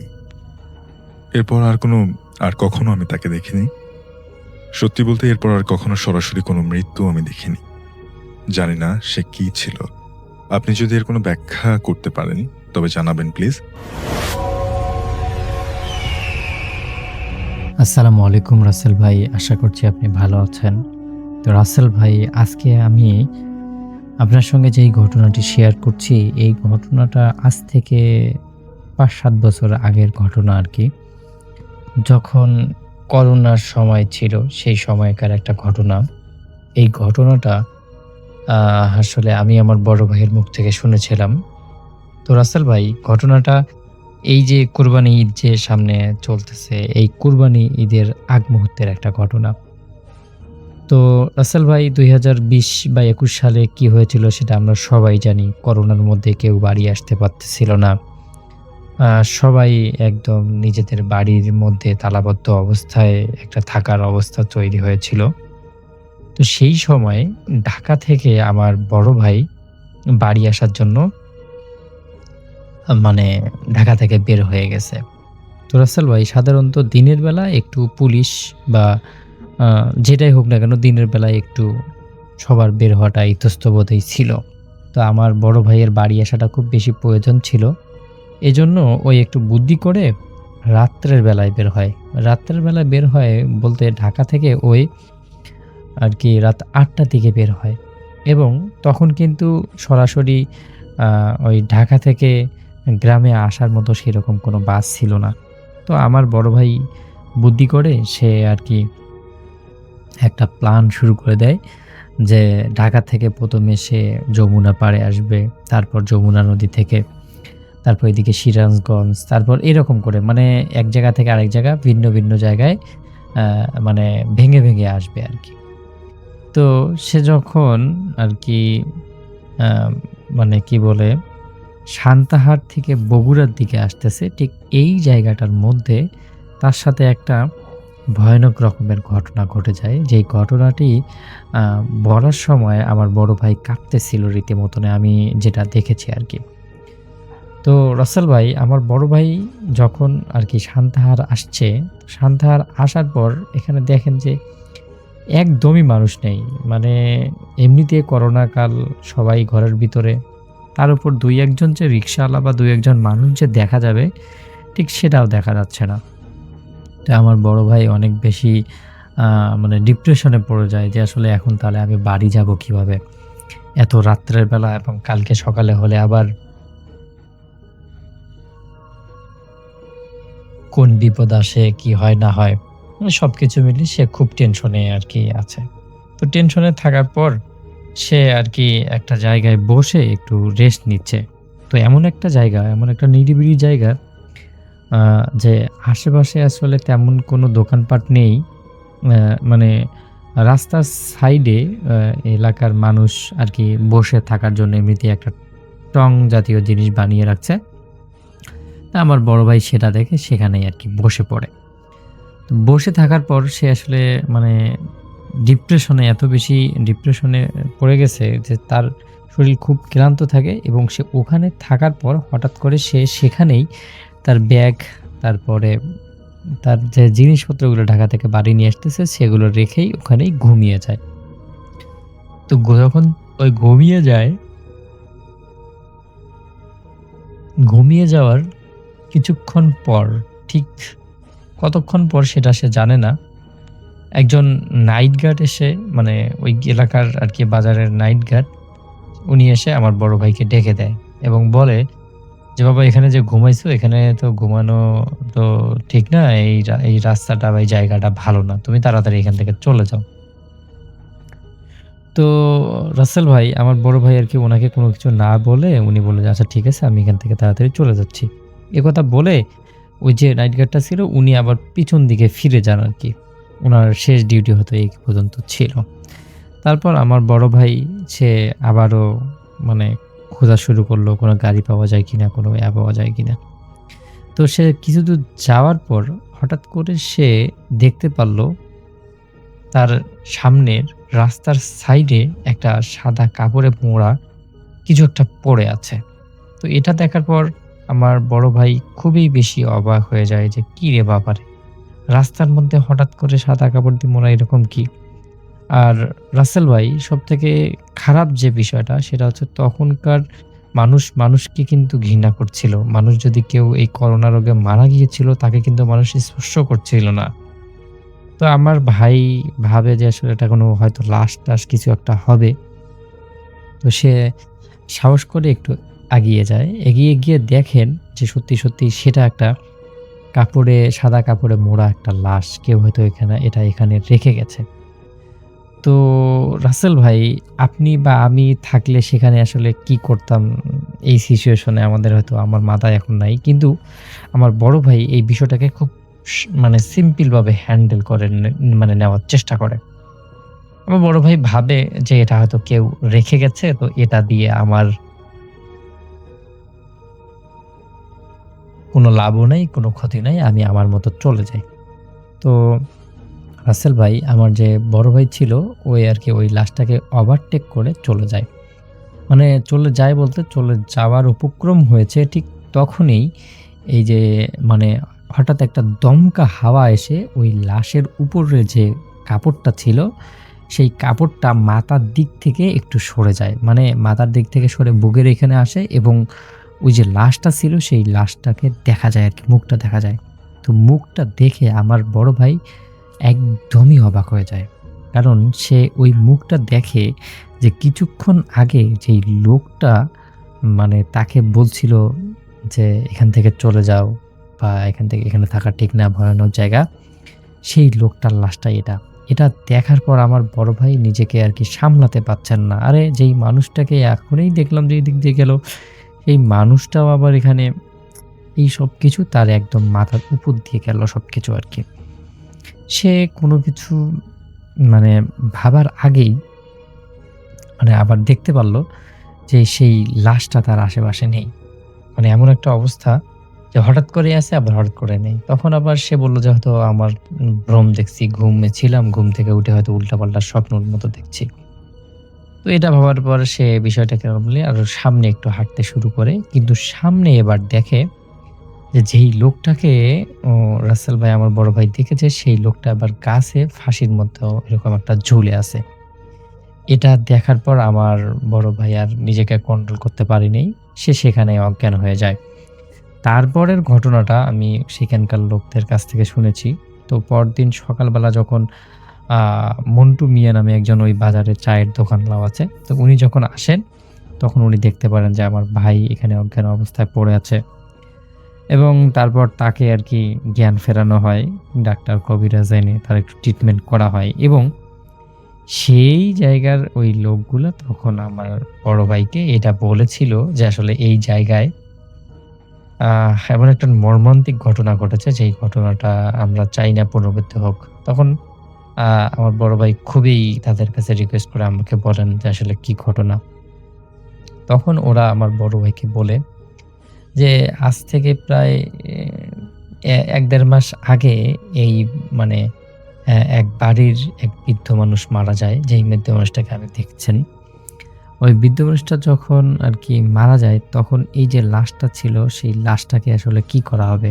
সংস্করণ করা হবে নাকি আসলে দাফন দেওয়া হবে বা কেউ আসবে, মানে এই জিনিসগুলো নিয়ে সবাই অনেক বেশি দ্বিধাদ্বন্দ্বের মধ্যে পড়ে। তো তারপর আসলে একটা সময় ওই লাশটাকে আসলে কোনোভাবেই দাফন করা না হয় এবং কেউ একজন ওই লাশটাকে নিয়ে সেখানে যে মানে বাঁশ ঝোপের ছাড় আছে সেই ঝোপের মধ্যেই রেখে দেয়। তো ওই তখন এলাকার লোক বলে যে ওইটা রাখার পরে ওর আত্মাটা বা ওর যেটা শক্তি আছে সেই শক্তি বেশ কিছুদিন থেকে আমাদের উপরে চলছে। তো এটা শোনার পর আমার বড় ভাই এত বেশি ভয় পায় যে এত বেশি ভয় পায়, তো উনি তারপর ওনাকে বলে যে আ মানে এই জায়গাটা এত এটা আপনারা তো এটাকে লিখতে পারেন যে এটা ঝুঁকিপূর্ণ জায়গা। তো রাসেল ভাই, তো এটাই ছিল ঘটনা। যদি ভালো লাগে তাহলে শেয়ার করবেন। এই ঘটনাটি মৌলানা শমশের আলী ভাইয়ের যেখানে বাড়ি আর কি, তাহিরপুরের উত্তর মকসুদপুর গ্রাম। এই উত্তর মকসুদপুর গ্রামে একটি ছোট্ট কালভার্ট রয়েছে, মানে ছোট্ট একটা ব্রিজ রয়েছে। তো ওই ব্রিজ থেকে আবার আরেকটু সামনে অপেক্ষাকৃত আর একটি বড় ব্রিজ রয়েছে। ওই ব্রিজটা আসলে মানে দুটো ব্রিজ মানে এমন যে এটা মানে পাশাপাশি, মানে একটা পার হয়ে যে আপনি আর একটা পাবেন বিষয়টা এরকম নয়, এটা আসলে পাশাপাশি, মানে দুইটা কিন্তু দুই ধরনের রাস্তা। হ্যাঁ, দুই ধরনের রাস্তা। তো এক ব্রিজের নিচ দিয়ে যখন পানি যায় তখন ওই পানিটাও আবার অন্য ব্রিজের নিচ দিয়েও যায়। তো উত্তর মকসুদপুরের ভেতরে যেই গ্রাম, মানে এই গ্রামের ভেতরে যেই ব্রিজটি পড়েছে এই ব্রিজটা একটু ছোট, আর গ্রামের আর পাশের যে গ্রামটা, এই গ্রামের মধ্যে ওই যে ব্রিজটি পড়েছে ওইটা অপেক্ষাকৃত একটু বড়। তো যার সঙ্গে এই ঘটনাটি ঘটেছিল ওনার নাম হচ্ছে মোহাম্মদ রুস্তম আলী। উনি বেশ সাহসী মানুষ ছিলেন। কোনো এক রাতে উনি ফিরছিলেন, তো তখন কিন্তু বর্ষাকাল ছিল না, মানে তখন শুকনা ছিল।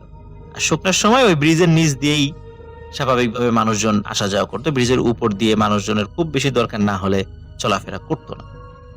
তো উনি যখন ওই যে বড় ব্রিজটা পার হচ্ছিলেন, তো বড় ব্রিজটা যখন পার হচ্ছিলেন উনি দেখেন যে ব্রিজের নিচে একটি লাশ পড়ে আছে, একদম কাফন দিয়ে মোড়ানো।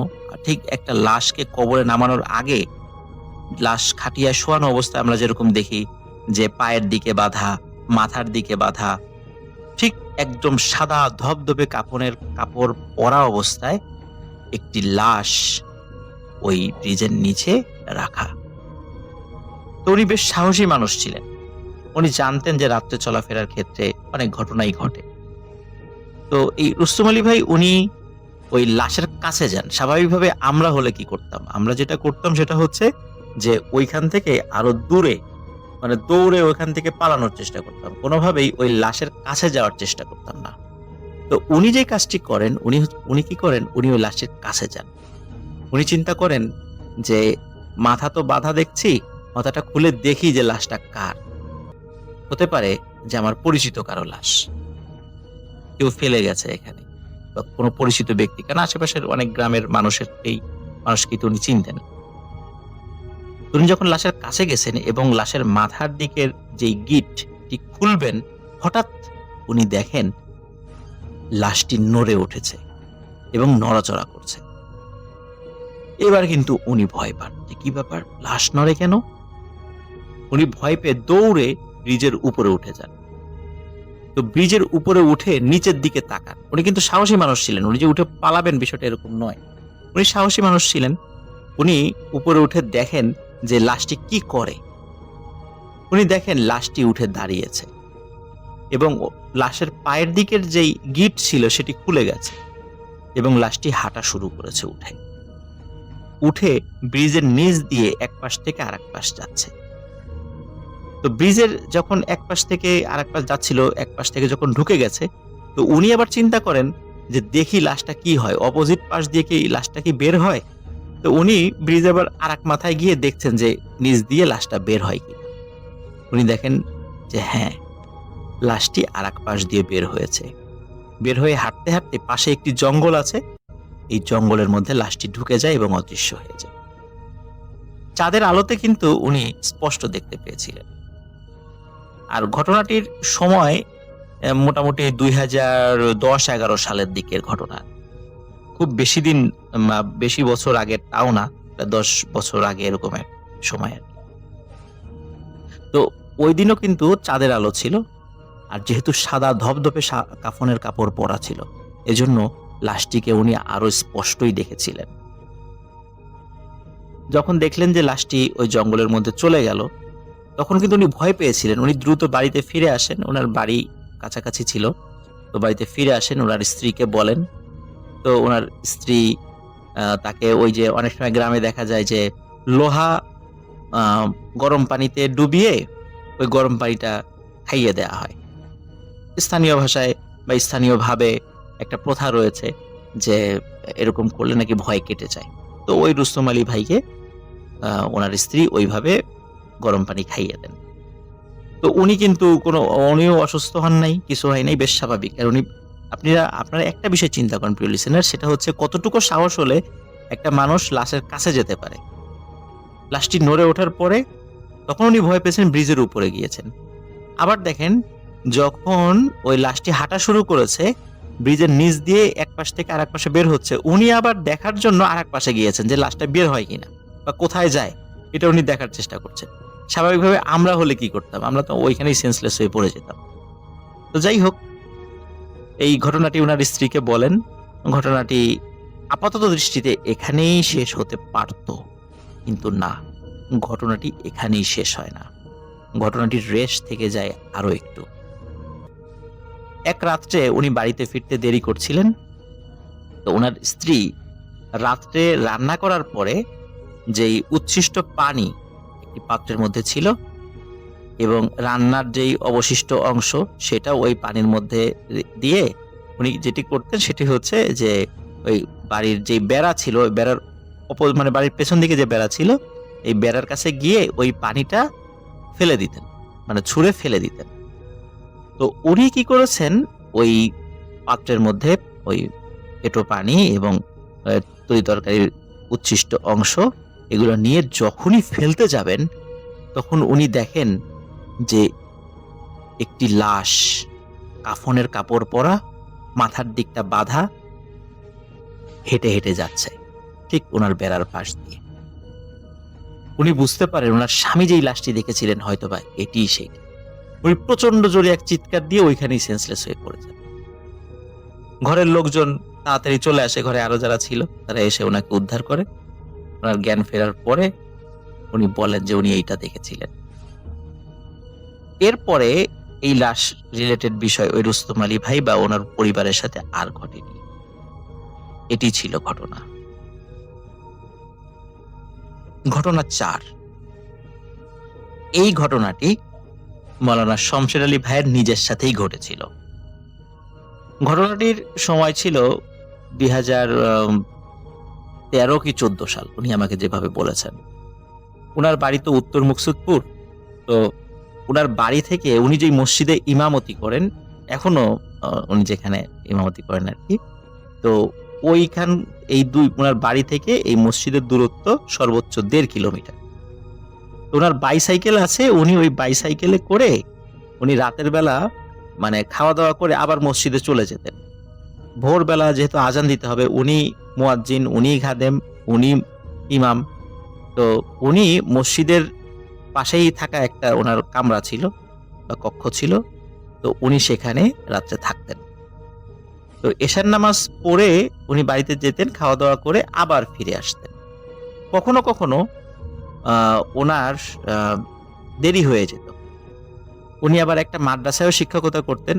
অনেক সময় দেখা যায় যে এশার নামাজের পরে মাদ্রাসায় মিটিং থাকতো, তো ওই মিটিং শেষ করে আবার বাড়িতে গিয়ে খাওয়া দাওয়া করে আবার মসজিদে আসতে বেশ দেরি হয়ে যেত। তো এমন এক রাত্রে উনি খাওয়া দাওয়া করে যখন মসজিদের দিকে ফিরছিলেন, তখন রাত বেজে গেছে প্রায় 12:30 কি 1টা। আর আপনারা ঘটনা 3 যেটি শুনেছেন, রুস্তম আলী ভাইয়ের যে ঘটনা, ওখানে আমি 2টো ব্রিজের কথা বলেছিলাম, যে একটা ছোট্ট কালভার্ট যেটা উত্তর মুকসুদপুর, আর একটা বড় কালভার্ট যেটা আরেকটু পাশে। তো ওই যে ছোট্ট যে কালভার্টটা, এই কালভার্টে কিন্তু অনেক লোকই বিভিন্ন সময় অদ্ভুত কিছু বিষয়, ভয়ানক কিছু বিষয় দেখে ভয় পেয়েছে। তো এটি কিন্তু মৌলানা শামসুল আলী ভাই জানতেন, কিন্তু দীর্ঘদিন আসা যাওয়া করছেন, ওনার সামনে আসলে কখনো কিছু পড়েনি। তো ওই রাত্রে উনি ফিরছিলেন বাইসাইকেলে করে, ওনার হাতে কিন্তু টর্চ লাইট ছিল, উনি ওই টর্চ লাইট জ্বালিয়ে উনি এগিয়ে যাচ্ছিলেন। উনি যখন ব্রিজের কাছে এসেছেন তখন টর্চ লাইটের আলোতে উনি দেখতে পাচ্ছেন যে ব্রিজের উপরে আমরা দেখি যে কালভার্টের দুই পাশে উঁচু জায়গা থাকে, সেখানে কিন্তু মানুষ বসতে পারে। তো একজন মানুষ বসে আছে, কিন্তু ওনার পিঠ ব্রিজের দিকে দিয়ে, মানে ওনার মুখ উল্টা দিকে, মানে পাহাড়ের দিকে, মেঘালয়ের পাহাড়ের দিকে মুখ দিয়ে উনি বসে আছেন। উনি প্রথম দিকে তেমন কিছু মনে করেননি, কিন্তু যখন কাছাকাছি এসেছেন এবং কাছাকাছি আসার পরে ওনার টর্চ লাইটটা ওই লোকের দিকে উনি মারেন। উনি চিন্তা করেন যে কি ব্যাপার, একটা লোক এইভাবে উল্টো দিকে মুখ করে বসে আছে কেন? মানুষ তো স্বাভাবিকভাবে ব্রিজের দিকে মুখ করে বসে থাকে, সে পাহাড়ের দিকে মুখ করে বসে আছে এরকম চিকন জায়গার উপরে। তো উনি যখন ওই টর্চ লাইটটা ওনার দিকে ধরেছেন তখন তিনি দেখেন যে ওই ব্যক্তিটির মাথা ভয়াবহ রকমের সাদা। এমন সাদা মাথা মানুষের কখনোই হয় না। তার চুল কিন্তু সাদা নয়, মাথায় কোনো চুল নাই। তার যতটুকু উনি পেছন থেকে দেখেছেন, মানে তার দাড়িও ছিল কিনা উনি বলতে পারেন না, তবে মাথাটা একদম ধবধবে সাদা। উনি বুঝতে পারেন যে এটা আসলে মানুষ না, এটা অন্য কিছু। উনি সাইকেল আরো দ্রুত গতিতে চালানো শুরু করেন। তো দ্রুত গতিতে চালাতে গিয়ে যে সমস্যা যেটা হয়, হঠাৎ করে সাইকেলের চেন পড়ে যায়। কিন্তু চেন পড়লেও সাইকেলের যে স্পিড ছিল, উনি সাইকেল থেকে নামেন না। ব্রিজ থেকে ঢালুর দিকে সাইকেলটা যখন চলে যায়, তখন এই ঢালুর দিকে নামার পরে সাধারণভাবে ব্রিজ থেকে নামার সময় যে ঢালটা থাকে তখন কিন্তু যানবাহনের গতি বেড়ে যায়। ওনার সাইকেলের গতিও কিছুটা বেড়ে গিয়েছিল, কিন্তু কিছু দূর মানে এগিয়ে গিয়েই ছিল একটা গর্ত, ওই গর্তের মধ্যে আবার সাইকেলটা পড়ে যায়।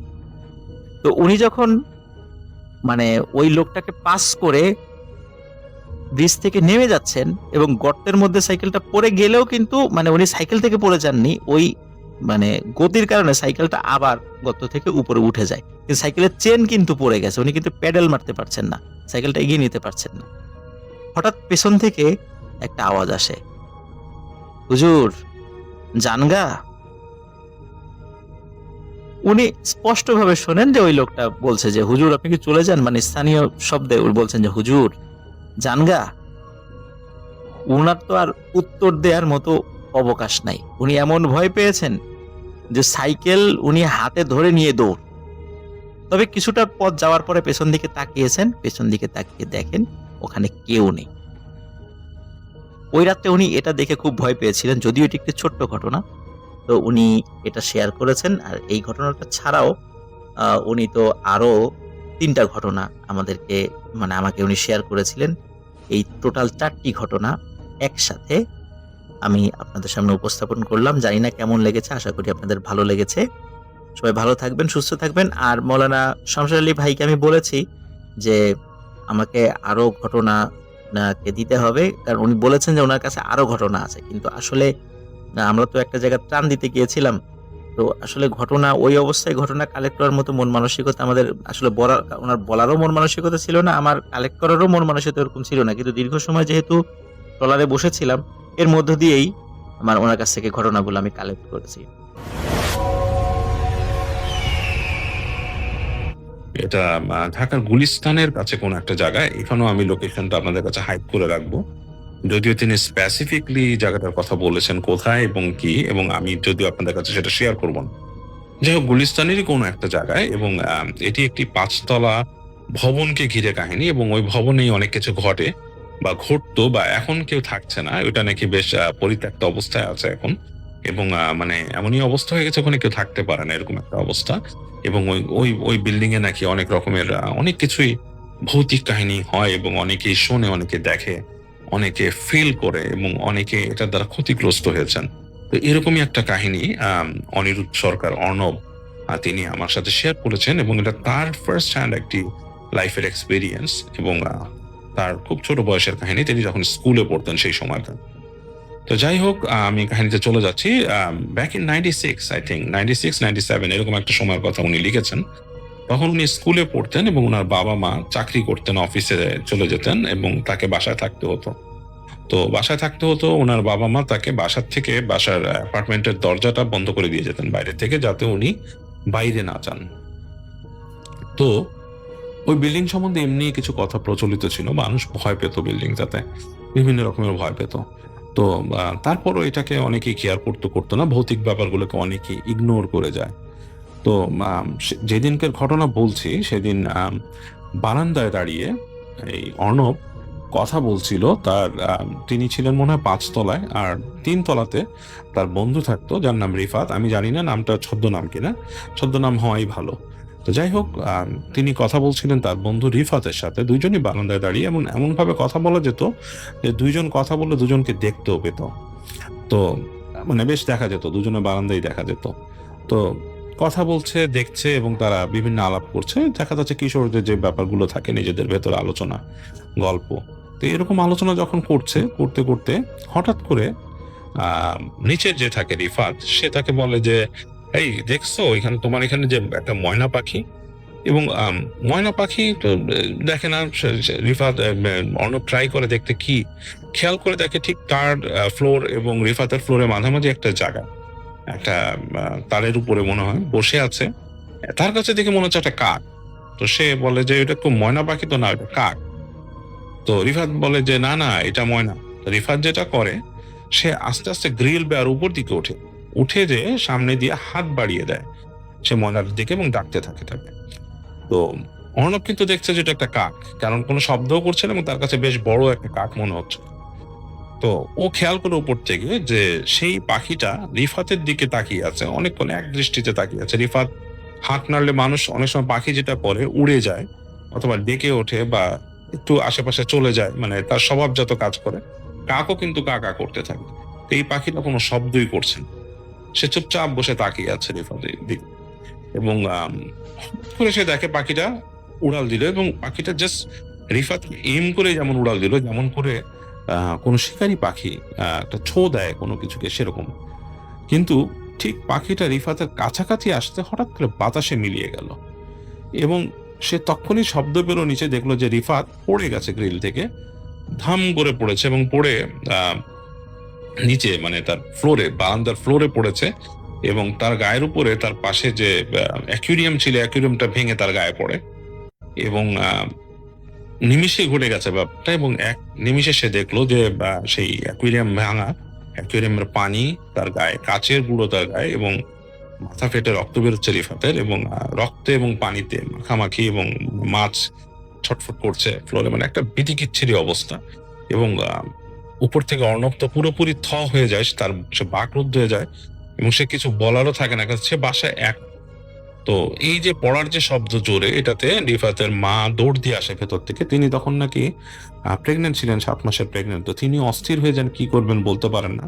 তিনি অনেকক্ষণ থতমত হয়ে উনি চিল্লাচিল্লি শুরু করেন এবং আস্তে ধীরে মানুষজন আসে এবং এসে রিফাতকে নাকি হাসপাতালে নিয়ে যাওয়ার জন্য নিয়ে যায়।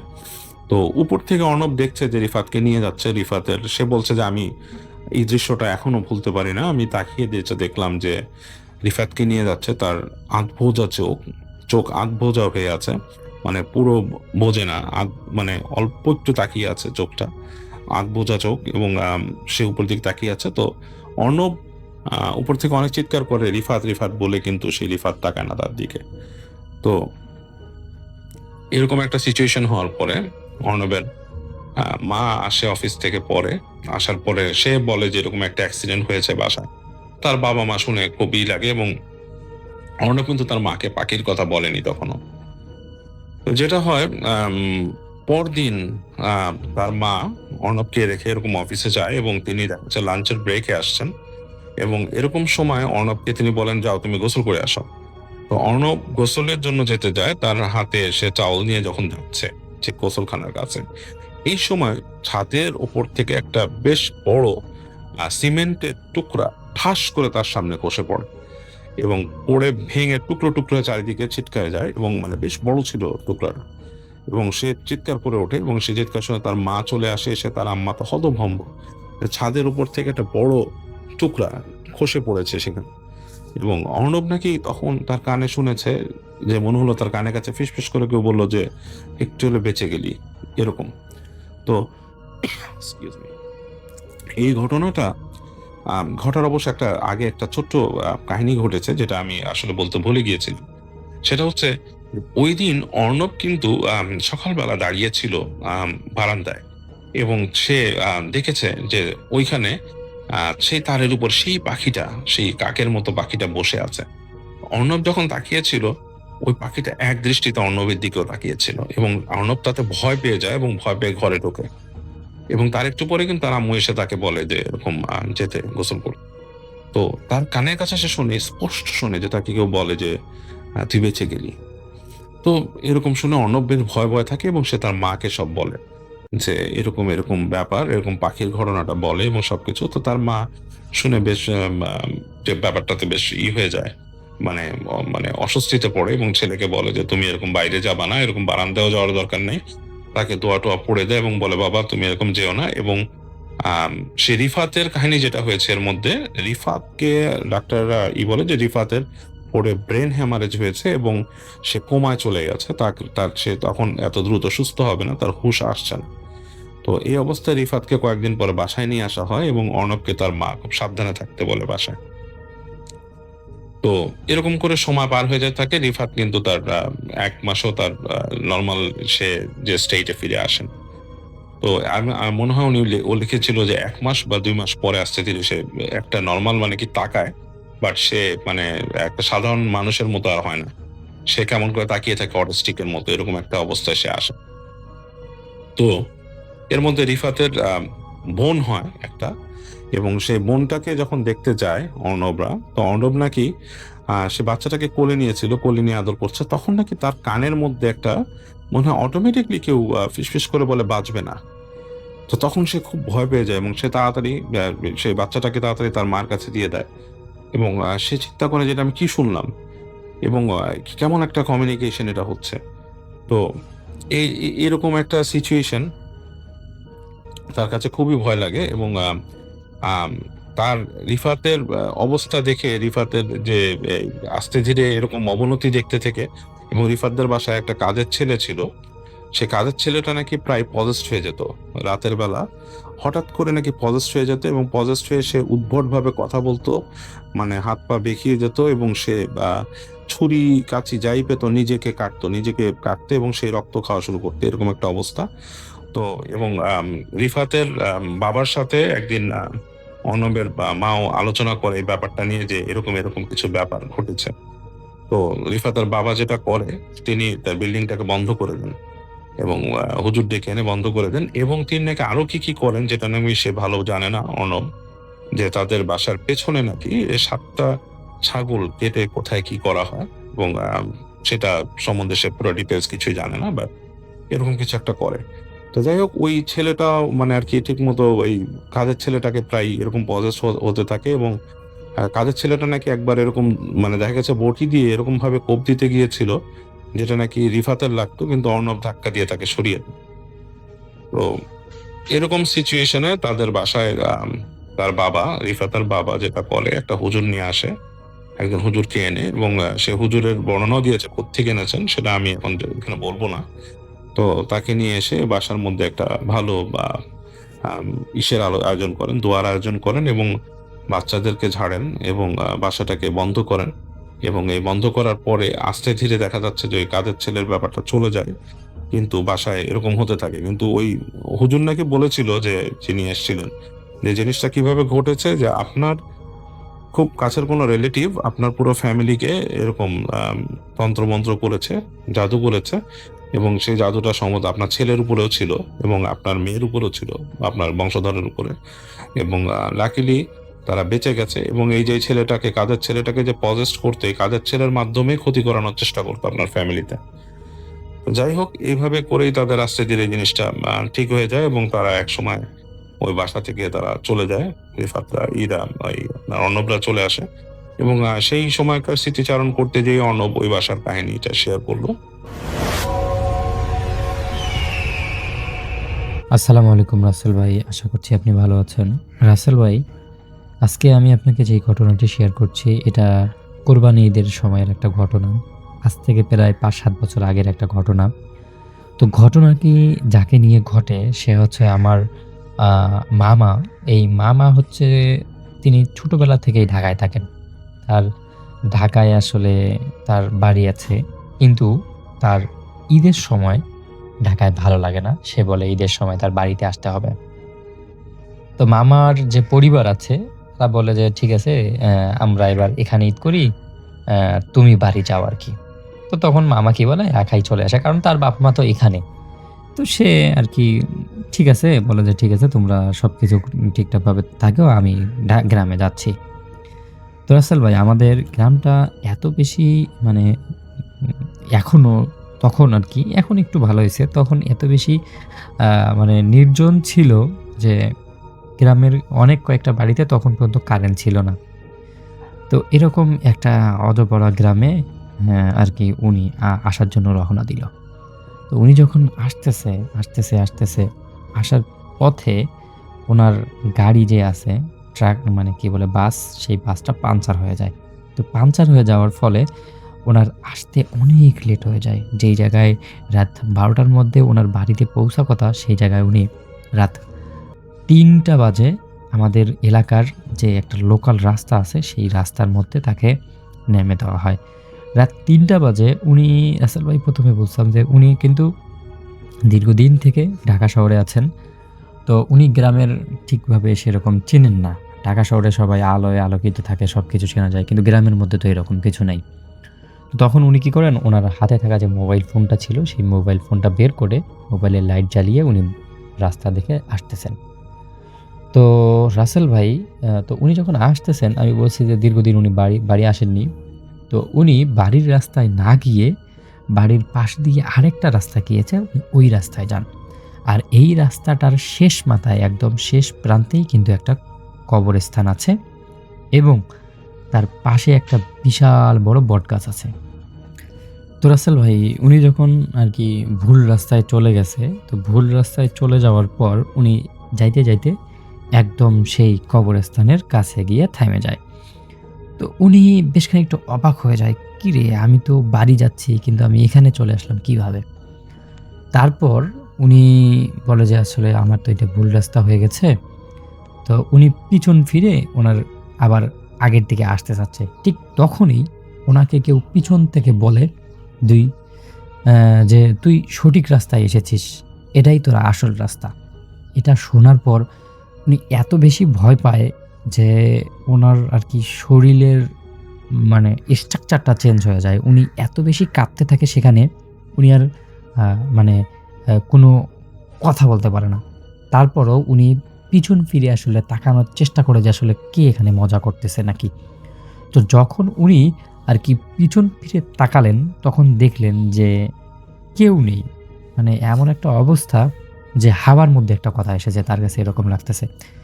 কিন্তু যখনই সে মানে বলল, "কে ওখানে আছো? কে শয়তানি করতেছো?" তো এই সমস্ত যখন কথা বলতেছে তারপরেও কোনো শব্দ আসতেছে না।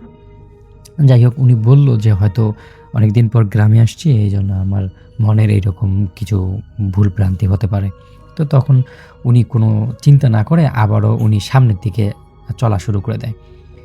তো যখন উনি সামনের দিকে যাবে ঠিক তখনই উনি দেখতে পারেন মানে বুঝতে পারেন এটা যে উনার পিছনে কিছু একটা আ মানে গোঙানির শব্দ আসতেছে। এমন একটা শব্দ যেই শব্দটা আ মানে বিরক্তকর একটা শব্দ। তো উনি তো এবার বেশ বিপদে পড়ে যান। "কি রে ভাই! কি হচ্ছে আমার সাথে? এতদিন পর গ্রামে আসলাম আর এরকম কিছু হচ্ছে।" তখন উনি উনার যে হাতে থাকা টর্চ লাইটটা আছে সেই টর্চ লাইটটা দিয়ে আশেপাশে সব জায়গা দেখতে পারেন। মানে খোঁজাখুঁজি করে যে আসলে কিছু আছে কিনা। ঠিক তখনই উনি দেখেন যে একটা বড় শিয়াল কবরস্থানের যে কবরগুলো আছে সেই কবরগুলোকে শুঁঙতেছে আর আরেকটা কবরে যাইতেছে, শুঁঙতেছে আর আরেকটা কবরে যাইতেছে। এটা দেখে উনি বেশ খানিকটা অবাক হয়ে যায়। এত বেশি অবাক হয় যে তার মানে মাথার আ আর কোন রকম কাজ করতেছে না। তখন উনি ভাবলেন যে কবরস্থানে তো শিয়াল ঢুকতেই পারে। তখন উনি শিয়ালটাকে এই মাটির একটা দলা নিয়ে শিয়ালটাকে ঢেল মারে। তো যখন উনি শিয়ালটাকে ঢেল মারে, তখন উনি দেখতে পারে যে শিয়ালটা তার এই ঢেলের মধ্যে কোনো মানে সাড়াই দিল না। সে তার মতো তার কাজ করতেছে। এরপর উনি আরেকটা বড় একটা ঢিল নিয়ে ওই শিয়ালটার দিকে ঢেল ছুঁড়ে মারে। ঠিক তখনই এই শিয়ালটা মানে তার দৌড়ে না গিয়ে সে শিয়ালটা উড়ে যায় আকাশের দিকে। তো এইটা দেখার পর উনি আর মানে একদমই সেন্স হারিয়ে যায় এবং মানে এমন একটা তার অবস্থা হয় যে সেখানে আর তিনি টিকতে পারতেছেন না। এবং পেছন থেকে উনি যখন এই অবস্থায় আছে তো তখনই পেছন থেকে উনি একটা সাদা জুব্বা পরা, একদম সাদা দাড়ি, সাদা পাগড়ি, অনেক বড় একটা লোককে তার পিছনে দেখেন। মানে এই যে প্রথমে তো দেখলেন যে একটা শেয়াল আকাশে উড়ে গেল, আবার পরে এই যখন একটা সাদা মানুষ, এটা দেখে তার আর কোনো কিছু মানে মাথায় ঠিক থাকে না, তিনি সেখানেই সেন্সলেস হয়ে যান। উনি সেন্সলেস হয়ে যান, আর কোনো কিছু তার মনে নেই। পরদিন সকালে উনি ওনার যে নিজের বাড়ি আছে সেই বাড়ির মধ্যে আবিষ্কার করেন। পরবর্তীতে ওনাকে যখন জ্ঞান ফেরানো হয়, উনি সবাইকে খুলে বলেন এইরকম ঘটনাটা। তো তখন এলাকার মানুষের কাছে তো এটা আর অপরিচিত কিছু না, কারণ ওই কবরস্থানের দিকে আসলে মানুষ রাতের বেলা একদমই যায় না। দিনের বেলাতে যখন যায় তখন মানুষ একসঙ্গে যায় কবর জিয়ারত করার জন্য। আর এই জায়গাটা মানে গ্রাম থেকে বেশ খানিকটা ফাঁকা হওয়ায় এই জায়গাটা একটা ভয়ানক দুর্গের মধ্যে পরিণত হয়েছে বলে এলাকাবাসী জানিয়েছে। তো রাসেল ভাই, এটাই ছিল ঘটনা। ঘটনাটা আমি কালেক্ট করেছি আমাদের রংপুর বিভাগের একটা প্রত্যন্ত এলাকা কুড়িগ্রামের একটা এলাকা থেকে, গ্রাম থেকে। তো গ্রামের নামটা আমি না বলি, এটাই ছিল ঘটনা। যদি ভালো লাগে শেয়ার করবেন। আসসালামু আলাইকুম প্রিয় লিসেনার্স, এতক্ষণ থেকে আমি আপনাদেরকে অনেকগুলো ভয়ের ঘটনা শোনানোর চেষ্টা করেছি। এই ঘটনাগুলো কিন্তু আপনাদেরকে শুনিয়েছেন আর যে রাসেল ভাই, আর যে আফনান ভাই, ডক্টর আলিফ, বাবু ভাই। আমি নিজেও কিন্তু বেশ কয়েকটি ঘটনা, আমার বাস্তব জীবনের ঘটনাও কিন্তু আপনাদের সঙ্গে শেয়ার করেছি। তো প্রিয় লিসেনার্স, এই ঘটনাগুলোর মধ্য থেকে কোন ঘটনাটি আপনার কাছে সব থেকে বেশি ভয়ের মনে হয়েছে, কোন ঘটনাটি শুনে আপনি একটু হলেও ভয় পেয়েছেন, কোন ঘটনাটি আপনার কাছে ভালো লেগেছে, এবং কোন ঘটনাটি আপনার জীবনের বা আপনার পরিবারের সাথে বা আপনার এলাকাতে বা আপনার জেলায় যদি এমন কোনো ঘটনার সঙ্গে আমাদের আজকের কোনো ঘটনা মিলে থাকে, সেই কোন ঘটনাটি কত মিনিটে আছে, কত সেকেন্ডে আছে, সেই জিনিসটা কিন্তু জানিয়ে যাবেন আমাদের কমেন্ট সেকশনে। কারণ আপনার এই কমেন্টটা দেখে হয়তো অনেকেই সেই ঘটনাটি শুনতে অনেক বেশি উৎফুল্ল হবে। তো অবশ্যই আপনারা আপনাদের ভালো লাগার ঘটনাটি কিন্তু মানে মেনশন করে যাবেন কত মিনিটে কত সেকেন্ডে আছে। আর দর্শক, এতক্ষণ থেকে আমি আপনাদেরকে কিন্তু এই ঘটনাগুলো শোনানোর চেষ্টা করেছি, যে ঘটনাগুলো আমি অনেক কষ্ট করে বাছাই করে শুধুমাত্র আপনাদের জন্য রেডি করেছিলাম। আর আপনারা যদি একত্রিতভাবে অনেকগুলো ঘটনা চান, তাহলে কিন্তু অবশ্যই আমাদের চ্যানেলটি ভিজিট করবেন। আমাদের চ্যানেলের প্রত্যেকটা ঘটনা, বাছাই করা সেরা ঘটনাগুলো আমরা সেগুলো বাছাই কাছাই করে কিন্তু শুধুমাত্র আপনাদের জন্য রেডি করে থাকি। আমাদের প্রত্যেকটা এপিসোডের প্রত্যেকটা ঘটনা বাছাই করা সেরা ঘটনা। তো প্রিয় লিসেনার্স, অবশ্যই আপনারা আমাদের চ্যানেলটি ভিজিট করে আসবেন। আর যারা যারা এখন পর্যন্ত আমাদের ভিডিওটি দেখতেছেন কিন্তু চ্যানেলটিকে সাবস্ক্রাইব করে রাখেননি, আমি আপনাদের কাছে রিকোয়েস্ট করব, অবশ্যই আমাদের এই ছোট্ট চ্যানেলটি সাপোর্ট করবেন, সাবস্ক্রাইব করবেন, পাশে আসা বেল আইকনটি অন করে রাখবেন, যেন আপনাদের কাছে আমাদের রাত 10টার প্রতিদিনের এপিসোডটা পৌঁছে যেতে পারে। আর দর্শক, এইরকম ভয়ানক ঘটনা পাওয়ার জন্য অবশ্যই কিন্তু বেল আইকন বাটনটি অন করে রাখতে হবে, কারণ আমরা প্রতি রাত্র 10টার সময় কিন্তু ভিডিও আপলোড করি। আর দর্শক, শেষ পর্যায়ে এসে একটি রিকোয়েস্ট থাকবে, আপনারা আমাদের আজকের এই ভিডিওটিতে একটি লাইক দিবেন, একটি কমেন্ট করবেন, এবং আপনার যেই বন্ধুগুলো এরকম ভয়ানক ঘটনা পছন্দ করে তাদের কাছে শেয়ার করবেন। তো প্রিয় লিসেনার্স, বর্তমান সময় চলতেছে ঈদের সময়, আপনাদের সবার ঈদ যাত্রা, ঈদ আনন্দ উপভোগ করুন, এবং এই ঈদটা সবার জন্য ভালো হোক। তো সবাইকে ঈদ মোবারক জানিয়ে শেষ করবো আমাদের আজকের এপিসোড। সবাই ভালো থাকবেন, সুস্থ থাকবেন। আল্লাহ হাফেজ।